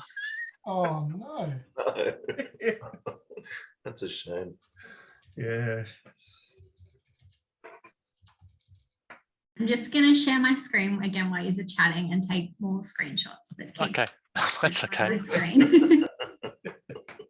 I figured it was better to do it when you guys were chatting than while you were listening to me. Hey, Sophie, I had a question for you. Have Ozfish done any work in trying to reduce acidification in rivers? We've got some rivers down in the surf coast. They were very, very healthy 5 years ago with quite a diverse fish species, and they've had major acidification events happen. And at the moment, there's not even macroinvertebrates in there. Fish have completely gone. All of the insect life except for mosquito larvae have completely gone. Really? Do you actually, and you're down in, this is like surf coast, like around. Yeah, Anglesey. Yeah. Maybe actually send me an email if you want with it, because we are looking to take on more projects down here. So I could probably explore it a little bit. Do you know what it's caused from? Like, is it, I'm guessing it's probably not acid sulfate related if it's around there. We do a bit of stuff with acid sulfate. Look, I think it is acid sulfate related. It's natural. Yeah. It's not man-made. A lot of people were blaming Alcoa, but they think it's they accidentally, well, whatever, they lowered the water table at some stage, the aquifer, and basically exposed some sulfate sediments. And since then, we've just had these acidification events happen during winter, and the rivers don't recover. But it's really just killed everything now. You can't even see a blue spot goby. We used to have flathead gudgeons, black brim, lots of galaxids. It's just gone. Yeah, right. I might actually, I'll write my email address just now in the chats. Okay. If you want to send me an email with like what you have seen and where. Sure. Chat to my supervisor, Ben, because it's just the two of us down here, but he's like lived here for ages and knows everyone, and I'm just still learning off him. So I'll chat with him and do a bit of background reading and stuff, and who knows, it could actually, it might not go anywhere, or it might. Who knows? Apparently it does happen with a lot of short flowing coastal rivers, but it seems to be the solution. Where I grew up, there is a lot of sugarcane farming, and the acid sulfate there can be horrendous. It's and yeah, we get a lot of red spot from it, and like those small little creeks. Like I grew up on the Clarence River, which is like pretty much the biggest river in New South Wales. Like, okay, when you said acid sulfate, you meant from anaerobic bacteria? No, it's from like, again, it's from those soils. Oh, soils, okay, yeah. Okay. From the soils, yeah. But it's just the sugarcane farming has like, I guess, brought it up, the soils to the surface, and then lowered the water table as well. Yeah. It's a lot of the little creeks and stuff running into the river, like they have that orange like scum on top. Yeah. And then the river itself, like it's such a big system that you don't actually get really fish kills in the river, but you get a lot of red spot. What amazes me about the Anglesey River is that it goes the color of alpine rivers in Switzerland. It goes the sort of aqua blue. And everyone's like, oh, look how pretty this is. It must be healthy. Yeah. Yeah. Thanks.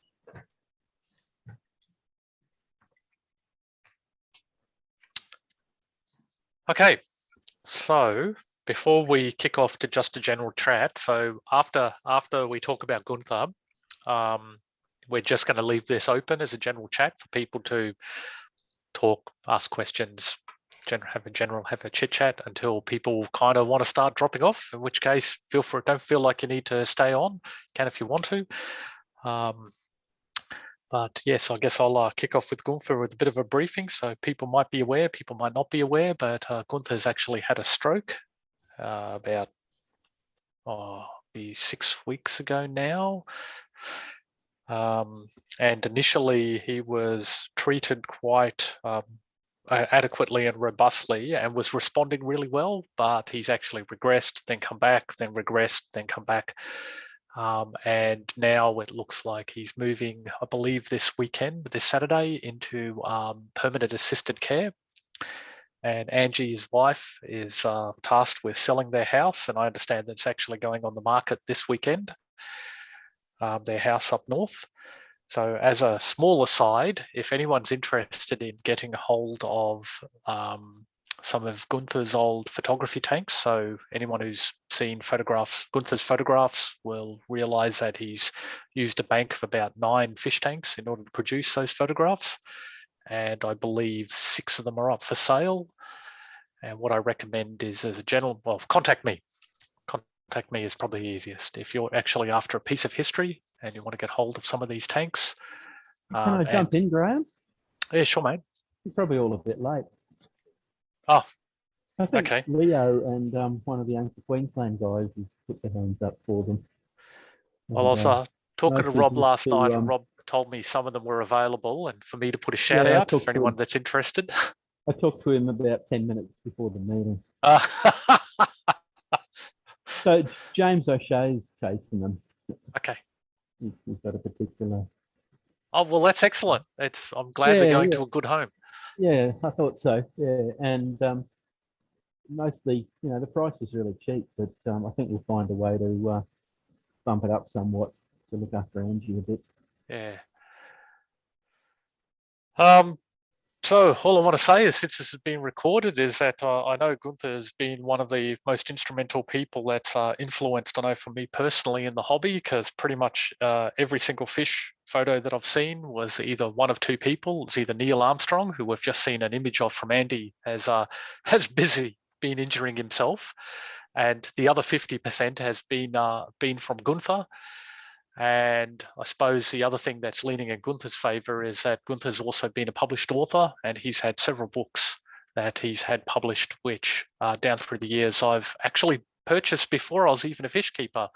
I've always liked native fish. Oh, sorry, let me rephrase that. I've always liked fish, but not specifically native fish. And I've happened to buy some books that happen to have this mysterious Gunther Schmida on its title. So Gunther, if you're listening to this in the future, I just want to say, wish you all the best. We're thinking of you, and we hope you pull through and you get back into a situation where you can actually continue to photograph and produce the glorious images which pretty much you're world renowned for. And now I'll hand over to someone else to say something. Get well soon, you grumpy old bastard. We need you. No, seriously, mate. So it's terrible news to hear, but yeah, I hope your recovery improves slowly but steadily, and yeah, we look forward to seeing you again one of these days when we're up that way.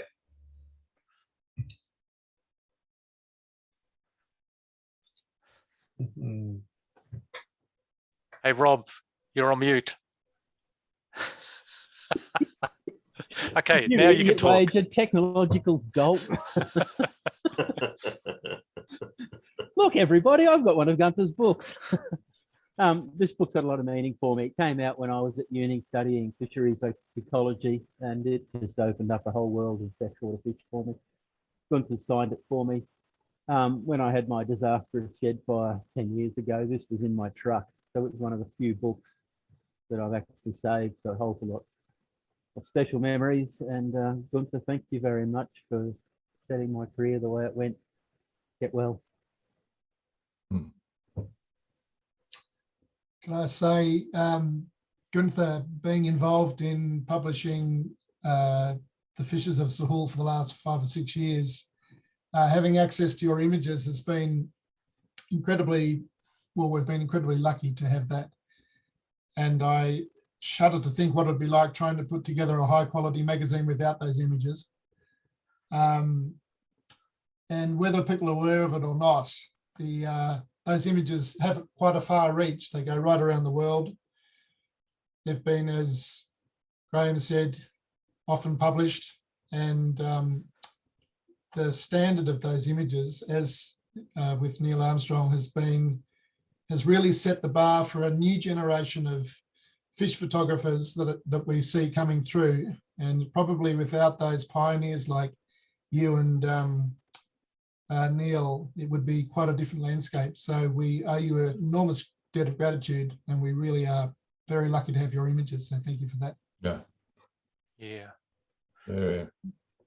I've got another one of Gunther's books. This was the first one that I had of Gunther's when I first met him in Sydney before the Blue Book came out.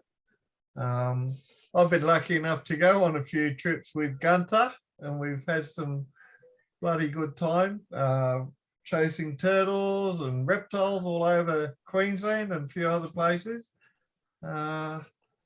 We spent a couple of weeks with him when he was up at Mount Isa, and he's got an uncanny knack of telling people where things are. I was interested in looking for little Ackie monitors. Gunther said, once you hit the dirt road, go 1.2 kilometres, pull over and look on the left-hand side of the road and you'll find them within 10 metres. I didn't believe him, but we did.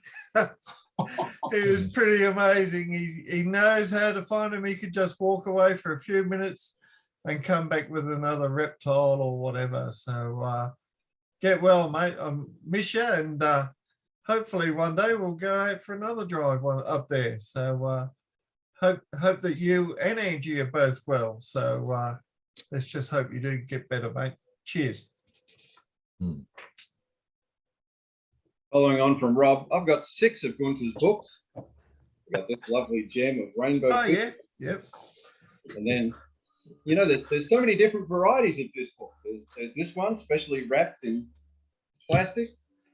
And there's this one as well. As, you know, how many of these books has he written? It's like, look, there's another one. Look, there's another one.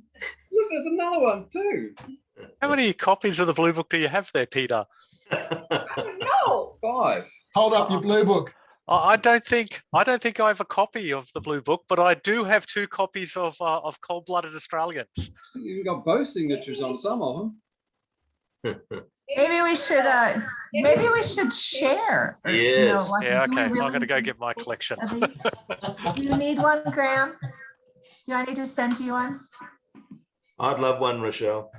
Actually, I'm being more modern than the rest of you hard copy book people. I've got all of Gunther's PDF digital reference files. So basically, I've got all of his goanna literature, all of his gecko literature, all of his skink literature, all of his snake literature, all of his frog literature, and of course, yeah, a couple of fish hanging off there as well. But basically, Gunther has produced all of these digital reference files that are available, and you can buy them, and they just download onto your Tab 10 or your iPad or whatever. And when you take them into the field, they are fantastic. They're really good for IDing.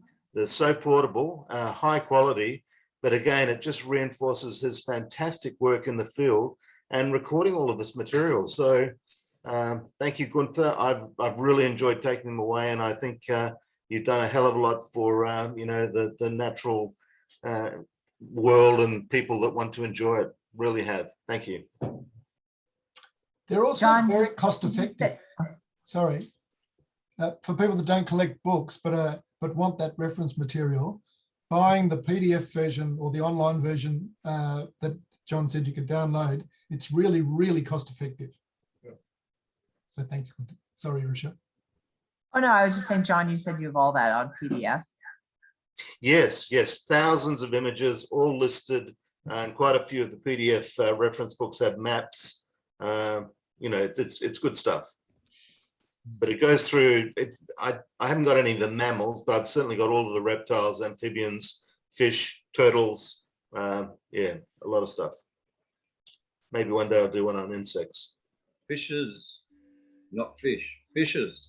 Fishes. That's right. But I tell you, there's not a place he hasn't gone to in Australia. And of course, he's really missed not traveling, that's for sure. Sure found a lot of crayfishes too. Oh, yeah. That was the Peter. Starfishes are another one of Peter's favourites. Yeah, don't forget cuttlefish, shellfish. Fishes. Lungfish. Peter's getting even grumpier. Lampreys. You know what? Peter's getting even grumpier and weirder. Like, he won't let me touch his 6 books. He goes, they're mine. Maybe because I started saying I was going to give one away. He won't even let me. Wow. Hey, Peter, I'll bid for one. I need one. I haven't got one of those. Well, let me Good luck with that, John. Why does he? Stop Why do echoing. you need that many? Hey, don't forget, I've got I your don't copy of understand the question, Rachel. Why does he need that many, and how come he's not letting me look at one? That's like saying to a woman, why do you need 12 pairs of shoes? That's unfair. Hey, I bet you have more shoes than I have. Right. No, I can't actually change my background image. Let's see if this works. Does anyone remember this book? Uh-oh. Uh-oh. Not working. Oh yeah, there we go. Brendan's got one. Got the little, yes, Yeah. fantastic. Let me get my head up there. There we go. It's a brilliant book. This was the first real book I got on rainbows when I started getting into them, you know, over 20 years ago now. I think it came out in about 2000. And I read that book over and over again. And now I've got too many tanks to count. Yeah. That's funny. That's exactly my story too. That was my first rainbow book and I loved it. And it got me right into rainbows. And when I saw Gunther come down to the 2010 Victoria ANGFA conference, I was stoked. It was really good. He did a presentation that year. Can I just make the point also that Gunther has been extremely generous with his tricks in getting those incredible fish images. Ooh. And he's put them in a book. There's no secrets. He's put everything in a book so that if you wanted to go down that path and learn to take those great shots, the information's all there. It's not like he holds on to the secrets. He's very generous with his knowledge. I'd have to say, Greg, that having taken several tens of thousands of fish pictures, there's something about Gunther's skill and ability and timing that makes him take pictures that I can't take. So I think he's a master in many ways. The book would be helpful, but he's a master. Yeah, well, that's a good point. The black art, the things that you can't put on paper, that might be the missing link, but yeah, good point. So it's easy to write a book on rainbow fish. Any clown can do it. And this is the worst book ever written on rainbow fish. But, you know, it's so much better. It's so much nicer when Gunther writes one, though. Yeah, yeah. You know, anyone can publish some crap with some shitty pictures and bad information, but Gunther does it brilliantly. How many copies of those have you got, Peter? I've only got one of each. Oh, yeah. Looks like it was, but he's letting me touch them. Bring it up. Hey, Peter, I've got your copy of Foz down here. Do you want to swap one of the blue books for a Foz? Are you going to get up any blue book? We probably don't need to, just to emphasize, I know Andy talked about it a bit before, but Gunther is equally well renowned in reptiles as he is with rainbows. So ANGFA appreciates him for obviously the work he's done with native fish. But my image keeps not coming up. But this is another book called Australian Snakes. Yeah. So pretty much every time Gunther self-publishes one of his books, I just go onto Blurb or whatever it is, the print on demand site, and I just buy them. So I've got a large collection of these lovely softcover books. This one specifically of Australian Snakes. I can't find his Goanna one. It's buried somewhere in my collection. But again, it's just all these glorious images of reptiles, all in, you know, poses, and it's just majestic. And then I know when I was talking to Rob, and for anyone who's actually been to Gunther's setup, some of these are actually taken in his house underneath, and you'd never swear that you'd think that they're actually taken in the environment. So he's just got a real eye for understanding the terrains that these things live in, that he spotted them in, and then replicating that actually in an artificial environment. It's just beautiful. So true. No, it's absolutely fantastic the work Gunther's done in terms of just popularizing all of this stuff with not just Australians, but people worldwide, you know. It's you can't measure the impact that kind of has on, you know, like Brendan says, you know, he got Gunther's book and now he keeps loads of fish, and, you know, it's just a wonderful thing to be able to influence people that way, and very few people have that degree of influence, so it's fantastic. I remember speaking to Gunther only a couple of years ago, 3 years ago or something, and he was grumpy, and I asked him why he was grumpy, and he said, well, no Victorians were sending him any fish to photograph. Might have been 4 years ago, because he was he had a window of opportunity when the weather in Queensland was cool enough to photograph those fish before he had to get rid of them at an ANGFA auction or something, because the water was getting too warm for them. So... And Greg? He was just grumpy because he was German. They all seem a bit grumpy over there. But just like to say something about Gunther that you guys might not know. And I met Gunther, well, before I was in ANGFA. No, I was in ANGFA, but Gunther was a welder by trade. And I met him at the ACI Glassworks. Him and Robert Pulverenti were the welder combination, and a fellow called Mel Brown and I were the plumbing combination at the ACI Glassworks. And we hired a donger, none of us knowing that any of the other people knew anything about fish. And I started talking to fish about Mel and that this really blue book. And Gunther goes, "Oh, I wrote that book." Bullshit. No, seriously, I wrote it. It's fun. It was a fantastic moment. Yeah. That's a good impersonation.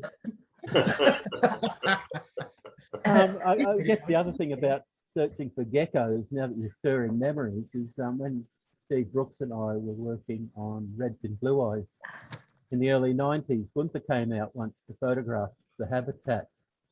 And he never misses an opportunity. So, Steve and I had done work from well before dawn and well into evening and insisted on cooking something and going to bed. Well, that didn't happen. We got in the cruiser and we drove the back streets of Aramac to Muttaburra up towards Richmond for miles and miles and miles at 20 kilometres an hour. So 20 kilometres an hour, fixed on a white line, just trying to keep it on the road. The other guy's looking for anything that moved. And, it's heading towards 5 a.m. and Steve and I got to go back to work. We turn around and head back home, trying to drive 100 kilometres an hour after doing 20 kilometres an hour for 4 hours. It felt light speed. It just felt absolutely dangerous. You hit 60 kilometres an hour and you're putting your foot on the brake because you're going too fast. Did your head in. I didn't think anybody would be able to slow you down behind the wheel. Go again, Peter. I said, I didn't think anybody. Rochelle, turn your mic off. Rachel, you're going to have to mute yourself. Oh, I'm sorry. I didn't know I was on. I thought I was on. I didn't think anybody would be able to make you slow down out there because normally you're doing 150 kilometers an hour. I can't imagine you driving at 20. Guilty.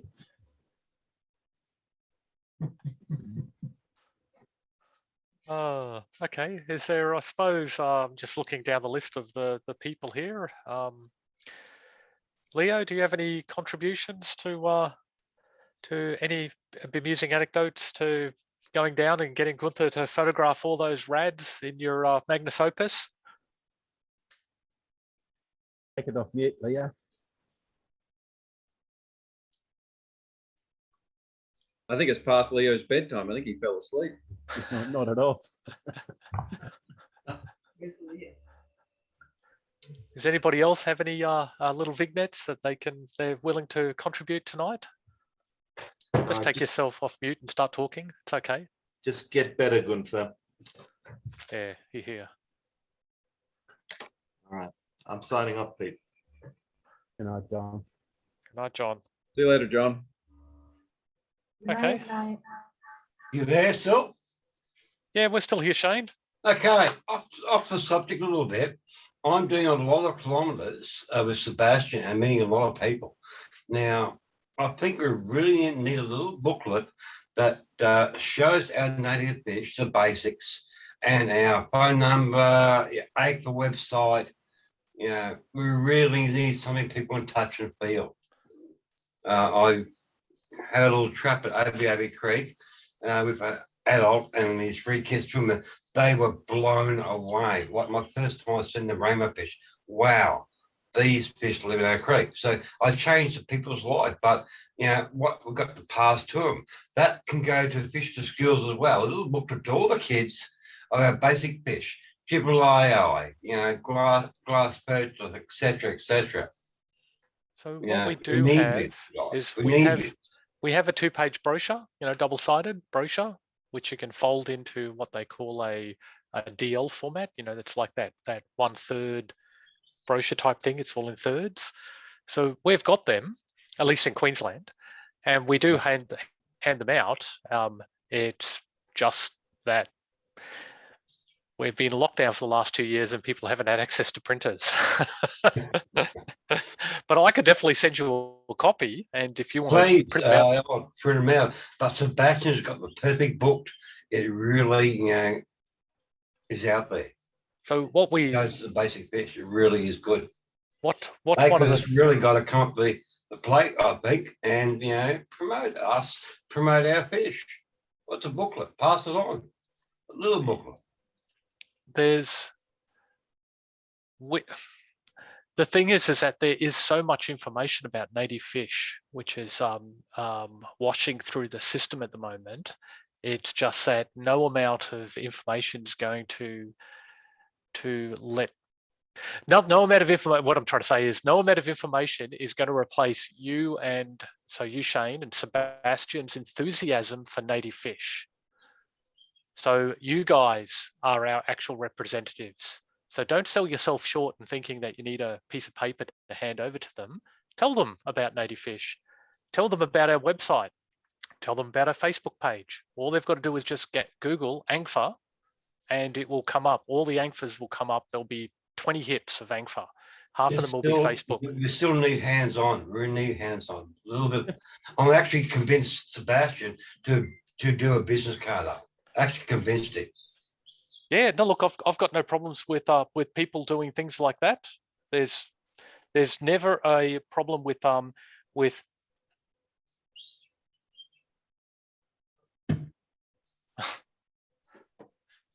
sorry, Greg just sent me something.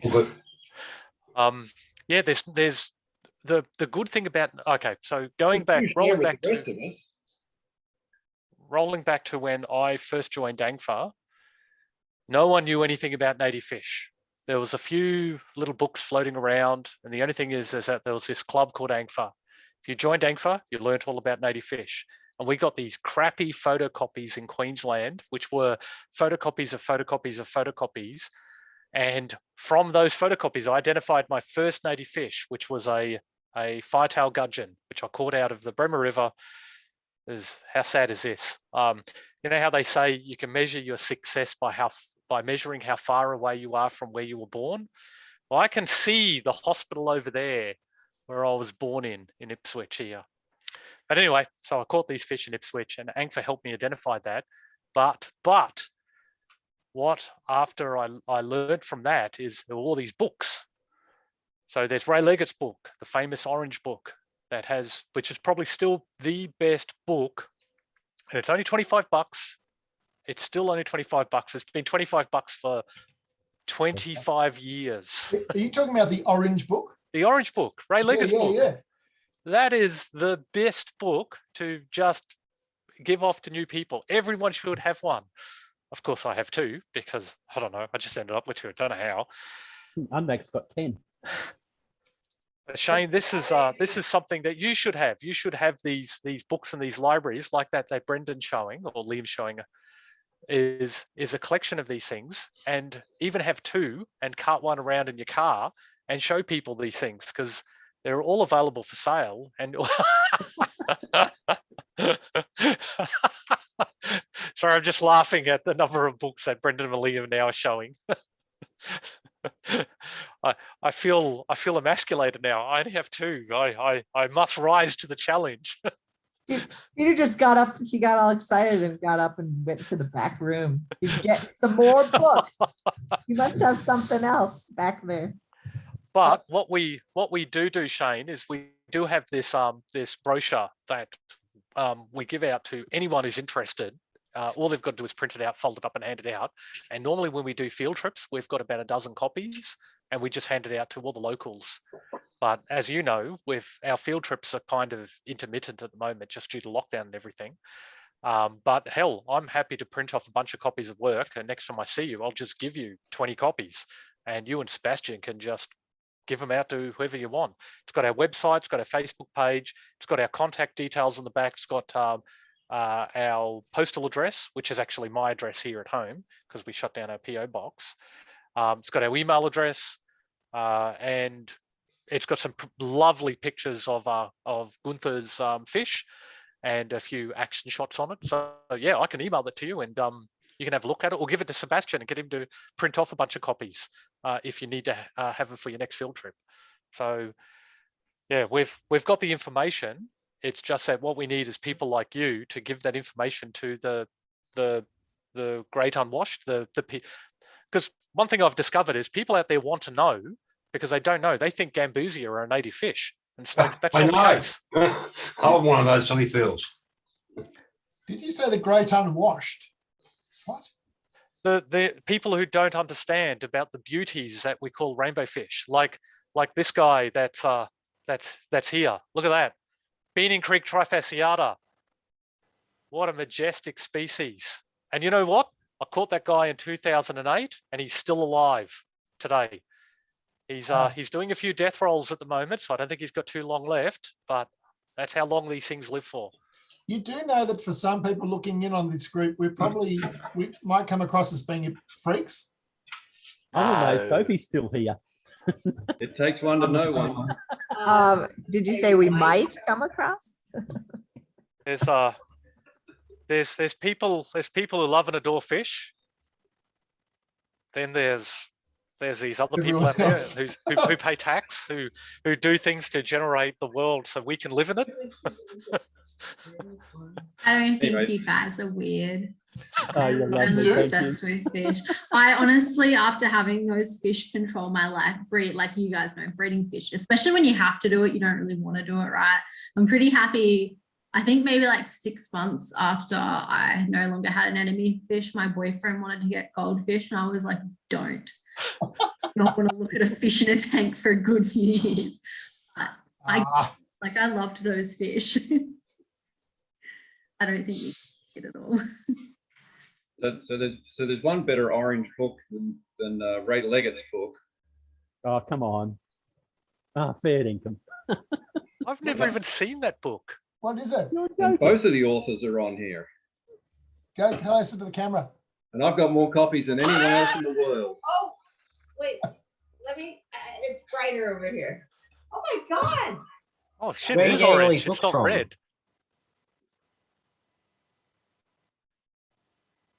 Wow. Who's the author? I can guess. Peter and I. Oh, awesome. Hey, I haven't got that book. I have not ever seen that book in my life. I've never seen it either. That's because you guys aren't real fish people. Clearly. Real fish people have a copy of this book. I've got enough Gunther books to qualify me as a real fish person. I'm sorry. You're just manipulating us by saying, I'll buy one. I'll buy one too. Bring them up to the next convention. They're not available. I think, is this like at uni when the professor would like prescribe you to the book they wrote, and so you'd have to spend $300 on it? Peter, when he teaches, he's like, everybody has to buy 5 copies each. Yeah. Yeah, that's right. Hey, I'll steal some and send them to you guys. Oh wait, he's looking at me. He's gonna not let me. Oh my goodness. I got one. Who wants it? There's actually another really good orange book. I'll go get that one too. Oh my God. This is like. Hey, we should screen share. Hey, Andy's got it. It's echoing. Take yourself off mute, Andy. Unmute, Andy. Andy, you're on mute.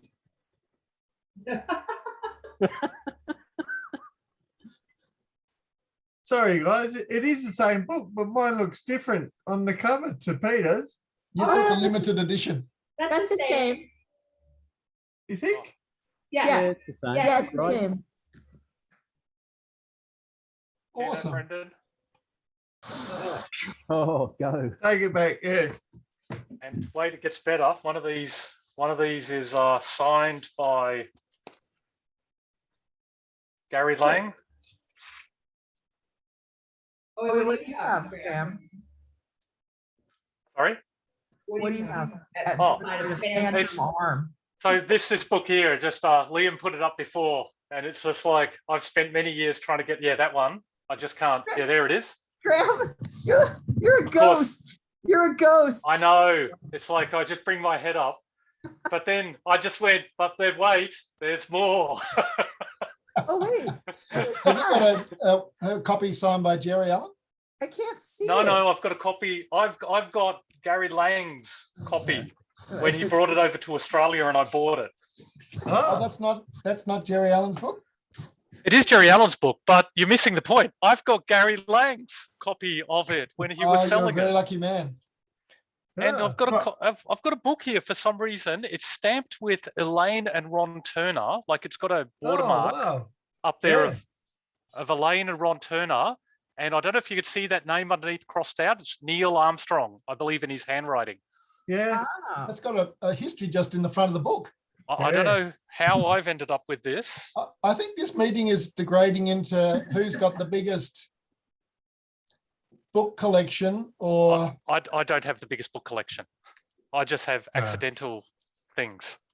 Is that a good enough signature for you? Oh, wait, let me take the, I was, sorry, I went to the virtual background because I wanted to be a How do you, ghost. Rachel, how do you turn that shit off? Go to the video, go to the little video setting, the little square. Is that good enough for you? Video background. that's very enviable.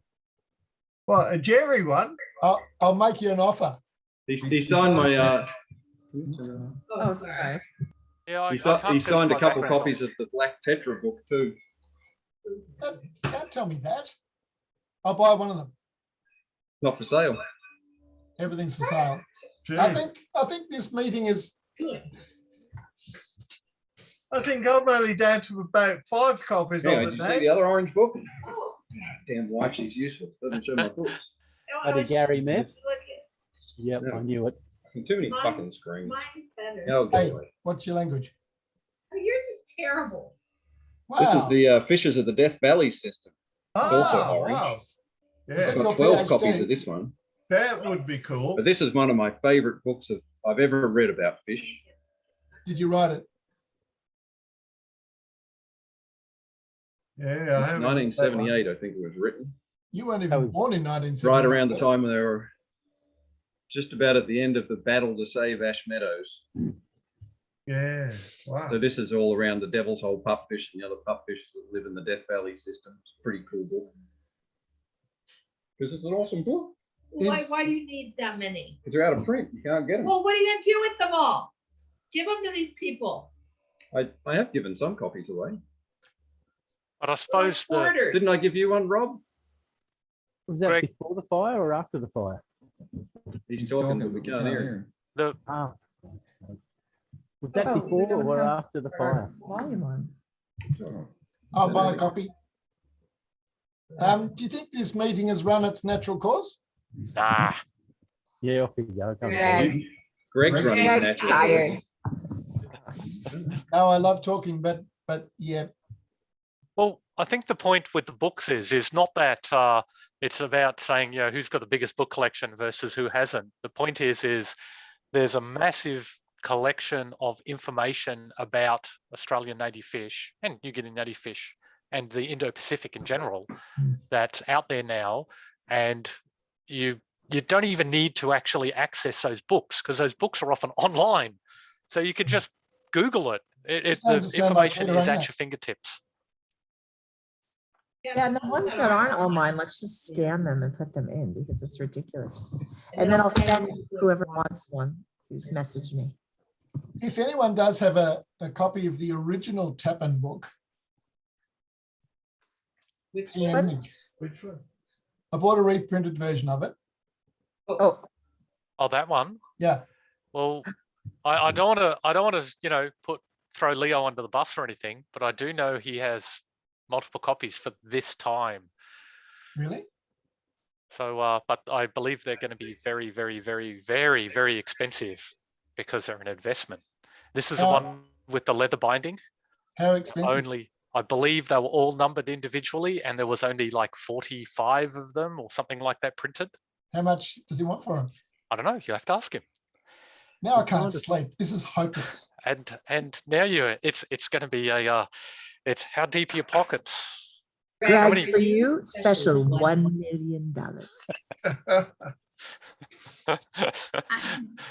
Me, I only I'm bought gonna one go copy. now.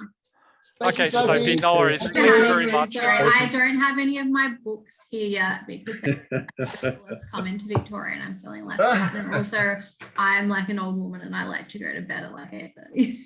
I get it. Thank you, Sophie. Thank you so much, guys. No worries. you. Thank you Coming. for speaking. It was greatly Yeah, thank appreciated. you. Yeah, Tappan's book's a fantastic piece of work. Yeah. Oh, I still, even online, I've had some people asking me about fish the other day. Must have been 2 weeks ago, and I just emailed them Tappan's link. Went, here you go. Here's all the information. And they're like, "Holy shit! How do we not know this?" It's like, oh, come on! Don't you know how to Google? It's like it's not hard. I just Google rainbow fish. It's like the second thing that comes up. Yeah, but that's like half the questions that people ask on forums. It's like you could just go Google the damn answer and get it. Yeah. It's like it's not that hard. So yeah, I know. With the information that's out there, I do look back on, and when I say how much the world has changed since 1990. So 1990 is when I joined ANGFA, and everything was, we had Leggett's book, the Blue Book, and they were out of print. Well, Leggett's book wasn't out of print, but the Blue Book was out of print then. We had Lake. We had the what's his name? Rainbow Fishers, Alan's book. Actually, I'm going to show you a picture in here. There's a picture in here that actually got me into New Guinea stuff. But I joined ANGFA actually for the redfin blue eyes, believe it or not. You guys might not know this. There was a redfin blue eye display at Pet and Hobby Expo here in Brisbane, and I went along because I used to keep West African cichlids, the Crebensis type, Tanianus, and there's a whole bunch of others. Easy to breed, easy to look after, beautiful fish. And then we went along to this thing, and there's these bloody unknown freaking fish that only been discovered like that year. And there was a display of them in this little teeny tiny tank that would have been 4 inches high. Had, I believe, now that I look back on it, I think it actually had edgy gravel in there, and it had all the the Ericola and all the little rushes and things like that all planted up, and had these fish running through it. And they're going, these were only discovered this year. And I went, holy shit, sign me up. I bet you did. I know who helped discover those little buggers. I know. Somebody actually described them today in a meeting I was in as Peter's cute little babies. That's appropriate. Is Leo's email address, is it DDBA or something, or is it the other one? No, the DDBA, not the one that looks like he's a porn star. Oh, that's an image I didn't need. I used to have one that was with a small company up in Toowoomba called Blue Max, and Max was with 3 X's. Oh. You're giving away a lot of information about yourself, Graeme.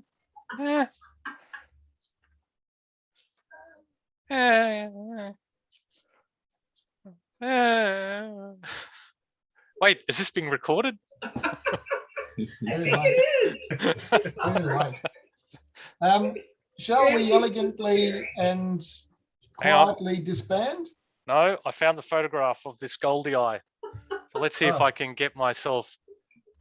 So the Goldie Eye image in this book here, this is what made me fall in love with New Guinea fish. Can you get rid of that weird thing? No, I can't. Please? I can't. I tried to turn the background off. I can't. Please. You can't. Go to the bottom. Go to the stop video, and there's a little arrow to the right of your screen. So when I click on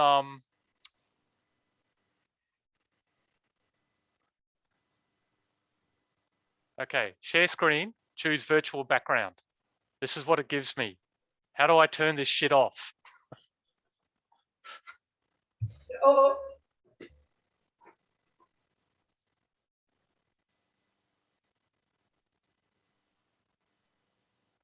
Rochelle, unmute. Oh, well, you unmute yourself. Wait, get rid of that because we can see all your emails. Peter, mute. Oh, I can't hear you. One of my favourite New Guinea fish is probably one of Mentis and Pakisani. Oh, one of Mentis. Beautiful fish they are over there. So if you go, Graham, if you go to your Zoom screen and go to the very bottom where it says mute it, where you can mute yourself. Okay. You have that? Yes, it'll On the be bottom, it says mute. mute mic, Yeah. and then to the right, it says stop video. Do you see that? Yeah. Now there's a little upward arrow to the right of the stop video. Click on that. Yeah, I've clicked on that. Okay. Then go choose a virtual background. Yep. That's the And same. then Yeah, go you ahead. should have a none. Now, I can't do that. You should be able to I see this on the screen. Oh, There's I no, see yours. Okay. You there's don't no have a none. Where's See your how- none? That's just maybe- it. There's no none. There's no Scroll up. none. What Scroll if you click on I have a green screen? Peter, What if you scroll, click- Graham, click that scroll up. Oh, What's that? oh, Shower. whoa. Whoa. Is that? Oh, never mind. What about mirror? Mirror my video. Click that one. May as Yeah, well. just click things. How about you go to the beach? Graham, Oh, there's a scroll s- up. There's a Oh, slider. Scroll There's a up. little scroll up. There's There's a- a thing on the right. Oh, hey. This Hey. guy. Holy shit. Scroll up. Oh, you said- Holy bleep. Sorry, Gunther. And I thought Greg was bad with computers. I solved that. Okay. Okay, but now we're wondering why is it? Oh, I thought that was a shower. Those are your curtains. No, that is a kimono that we actually bought in Osaka, and I Oh, use it wow. as a. It's actually Oh. as a bit of a blind. Oh, I see. Oh, that's pretty. I thought you were in the shower all of a sudden. Well, you know.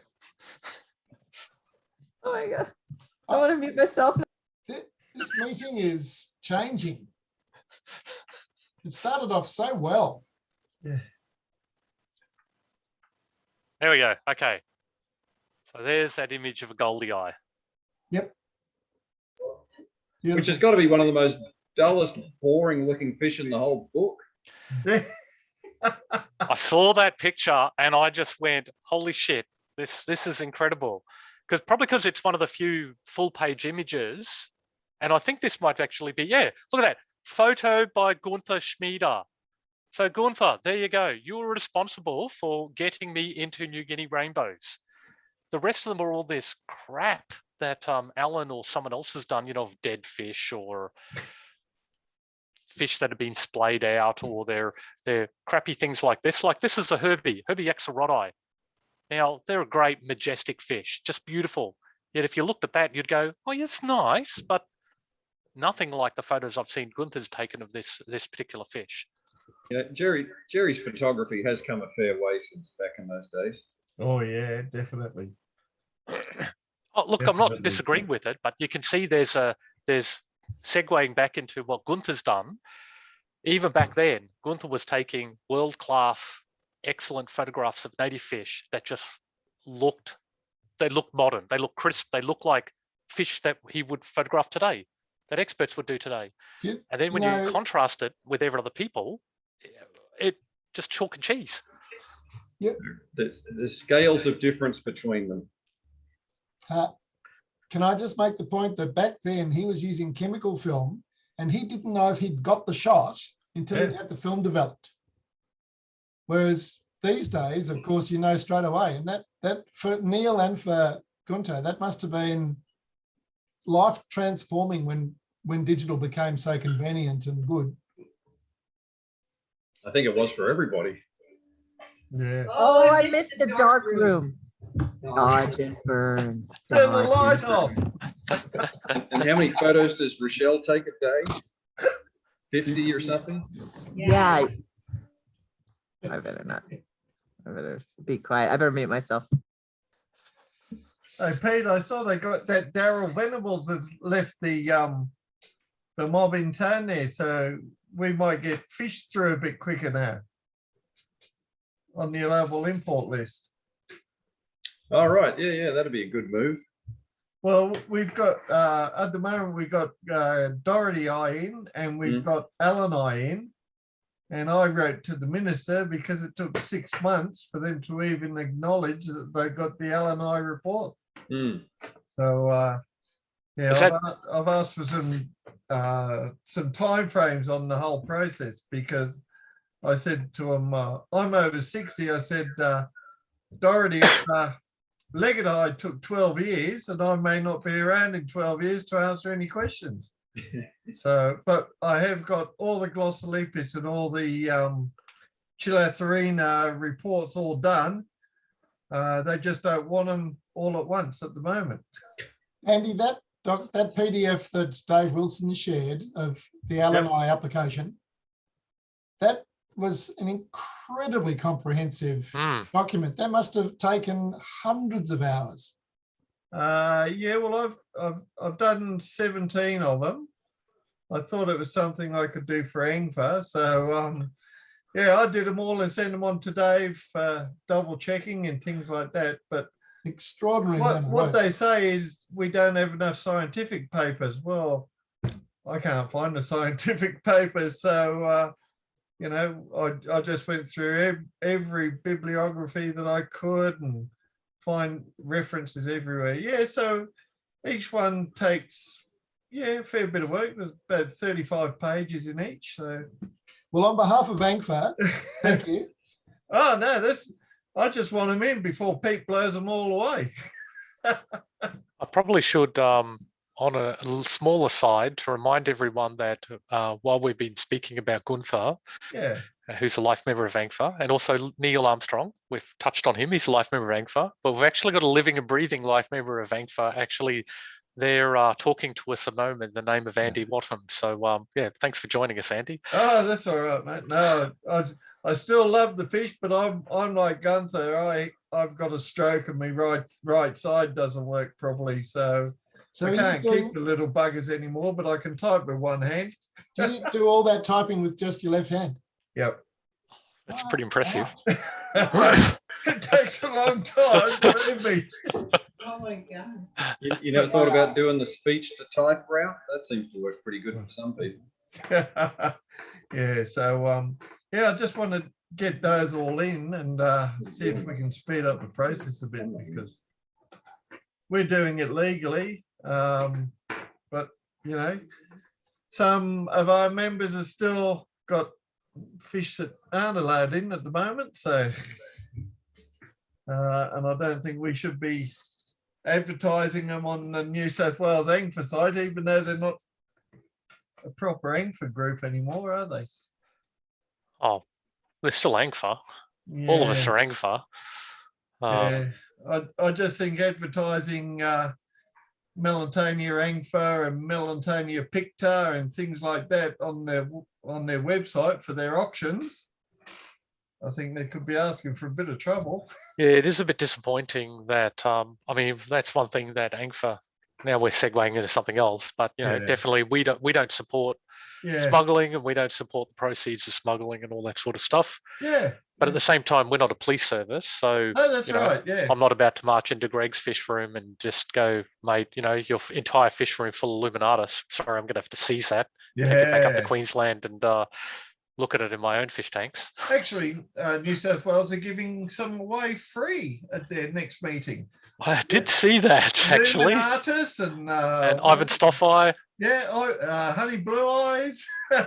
Well, Honey Blue Eyes is different. At least they're a native. Oh, yeah, that's right. Yeah. And they're allowed to be bred, as I actually had a conversation this week with a gentleman from DES, reminding him of that fact. Yeah. That it's perfectly legal for people in other states to breed our endangered species, that where it's a no-take here in Queensland, but across the border, not a problem. Yep. But yeah, no, we should be working as a organisation, as a club, in supporting the lawful import of species of fish that are lawfully caught overseas and processed in such a way and legally come into the country. No problems with that. Yeah, that's all I want to try and do is get some of the pretty ones in, because let's face it, everyone used to bother with us when we first got started because we had a range of New Guinea rainbows, but now you look at Gary Lang's fish room and some of the guys in Europe, you know, there's more interest over there because they can get the access to them. If we had some new species or new blood even, I think it'll sort of... I think the fresh genetics is a really important element. Yeah, yeah. So, we'll just see. I'm sure that they'll contact Peter for the ACT anyhow, so he can tell us what he thinks. Although in saying that, Andy, something is there's often there's something valuable in scarcity. So there was a recent bunch of posts to the Facebook page for ANGFA where there was someone selling or talking about empire gudgeons for $25 each. Yeah. Whereas we can go down to pretty much every creek and stream all around, Eastern Australia and go, oh, our bycatch is empire gudgeons. Yeah, yeah. Great fish. Like I keep empire gudgeons. It's just fantastic, but still, I wouldn't pay $25 for an empire gudgeon. But because I can't get them, and they are a majestic fish. It's the supply and demand, isn't it? Yeah. Whereas the converse is we go, well, we can't get all those things. Yeah, exactly. So we go, we want them. We need to have them. It's like, well, but we got things in Australia that are really just as good. Honey blue eyes, I reckon, are just as good as luminatus, really. I think there's a lot of fish that are just as good, but the thing is, we imported them legally in the first place. Yeah. And then when they bought the list in, they forgot to add them to the list. So that makes it a bit rough, I reckon. So I just want to do the right thing and get them put in on the list. So we figured they're probably the easiest ones to get in. I don't think I'd like to apply for a Melantania from up there. The good thing is that you guys, I guess, have you and Dave. I'm not going to say I've had any involvement in it, but you guys have at least popped the cherry too, so to speak, of getting Glossolepis incisus. I mean, that's a biggie. I mean, Legged Eye was kind of an aside, but really getting incisus onto the list was that to me is the first wedge into actually opening up the gates. We don't want a floodgate. We just want a gate. Yeah. Hasn't incisus been in the country for decades? Yeah. Yeah. So most of the other Glossolepis and a lot of the Chilatherina have been here since the late 70s, early 80s. So yeah, but they're not on the allowable import list. And that's all we're trying to do. But the thing is, the lists are different within the states. The biggest person against, or the biggest state against the importation of rainbow fish is Western Australia. Oh, it's the Northern Territory. They don't want anything in there. Yeah. Well, the Northern Territory too. Yeah. Yeah, but when it came down to Legged Eye, it was Western Australia that held everything up. And we only got Legged Eye because Ray Leggett put in an appeal to say, why was it rejected? And the minister at the time, who was Frydenberg, didn't give a reason. So they had to go and reassess it. And they said, oh, yeah, it's met all the requirements. So we kind of can't do that with Bowmanii now. Shame. Nope. Yeah, so yeah, it's going somewhere, but yeah, so hopefully within the next few weeks I'll have them all submitted, and then they can, most of them were all very similar in keeping, breeding, feeding, so it should make it fairly easy, but it won't. With my president hat on of Queensland, one thing that I find, and I really like to encourage everyone, is we're going to just keep doing what we're doing, because the second we stop is when it all goes to shit. Yep. And everyone thinks, this thing that I'm doing, it's going nowhere, it's doing nothing. But it's not true. It does have an effect. It's just that you just got to keep at it until all of a sudden it's like, oh shit, something happens. Yep. Then you move on to the next thing. So yeah, mate, I'm really appreciative, and I know Dave sometimes rails that it's not going faster. Yeah. But it's, if I can encourage you to encourage him, it's like, mate, we've got 2. That's better than 0. Yeah. Soon it'll be 3, then it'll be 10, then it'll be 20, and everyone will be going, oh, why was this a problem? It's like, oh. Yeah. No, you don't mind. It's just that they try and knock it back, saying you haven't got enough scientific research on them. And you say, well, that's because there isn't any. I don't know, those scientists, they just swan around in their Mercedes and their big palatial houses. And well, I've done one up for Paguiensis too, Pete. I've done all the paperwork for that one, so we'll submit that one day. Anyway, guys, I'm going to log out. So it was a great talk tonight. And, yeah, good catching up with you all. Yeah, no, greatly appreciated, guys. I think I might log off as well. See you all next month. So one little thing, Andy, is yep. You know, I think half the problem is you know, there's all this perceived risk. Yeah. Right? And people can't assess risk. They're hopeless at assessing risk. And you know, most of these rainbows, if you chuck them out in the Brisbane River, you'd never see one again. You know, because most people live where these things aren't going to survive if they get in the way. You know, maybe you're up in the Jardine River and you let one go in the right spot. Yep. But there's nobody up in the Jardine River, so it's all about perceived risk. Oh, of course, yeah. And it's a bit silly, and it's silly that they can't. You know, I get why they don't want to do a whole genus of fish. But in the case of rainbow fishes, it's logical and obvious to do the genus because they're all the same. Yep. No. I mean, you know, essentially, I mean, the details, whatever the risk is of one, it's the same for all of them. Yeah. Well, what they're saying there, Pete, is they're saying that anyone that applies for any fish species, if they apply for a genus, it'll automatically get knocked on the head. You've got to apply for every single species in the genus. But then they tell you you can't send in 17 at once. So yeah, you know, like if people wanted Corydorus in there, well, you'd have to apply for every single Corydorus. So it's just ridiculous. But oh well, that's what we got to do. That's what we've got to do, mate. It's as simple as that. We just keep hammering along. So when you start on Melanitania, you should start on the bird's head ones because they're actually the least related to the Australian ones out of all of them. Ah, yeah. Yeah, good point. Yeah. So. And I believe there's some papers floating around which even state that. Yeah, there could be. Well, finding them is a problem. I'm sure Peter can send them to you. I got that climax thing working, Pete. So thank you for the link for that. But, oh, that's good. I'm glad that was helpful.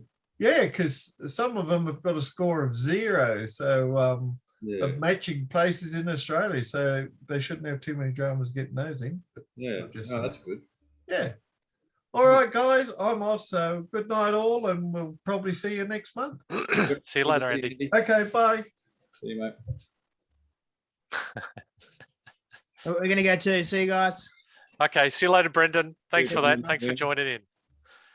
I think it might be time to start shutting down. So it's what, 10:15? So it's been a good session, actually. I learned a lot of this and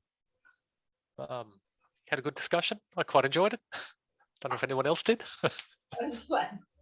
The beauty of Zoom is it's not as good as person, you know, one-on-one or, you know, in-person stuff, but, you know, you can't get in person with Graeme Finsen very often if you're not in Brisbane. So, you know, it's nice that we can all get together and catch up from technically anywhere in the world, you know, and talk fish. So it's funny that it takes Zoom for Rochelle and Peter to get together. Yeah, like he doesn't listen to me unless I'm shouting at him over the computer. But now I'm like, wait, echoing. But can you turn off your mic? That's all I hear. It's the same thing. She just repeats it over and over. The endless echoing. I feel your pain, Peter.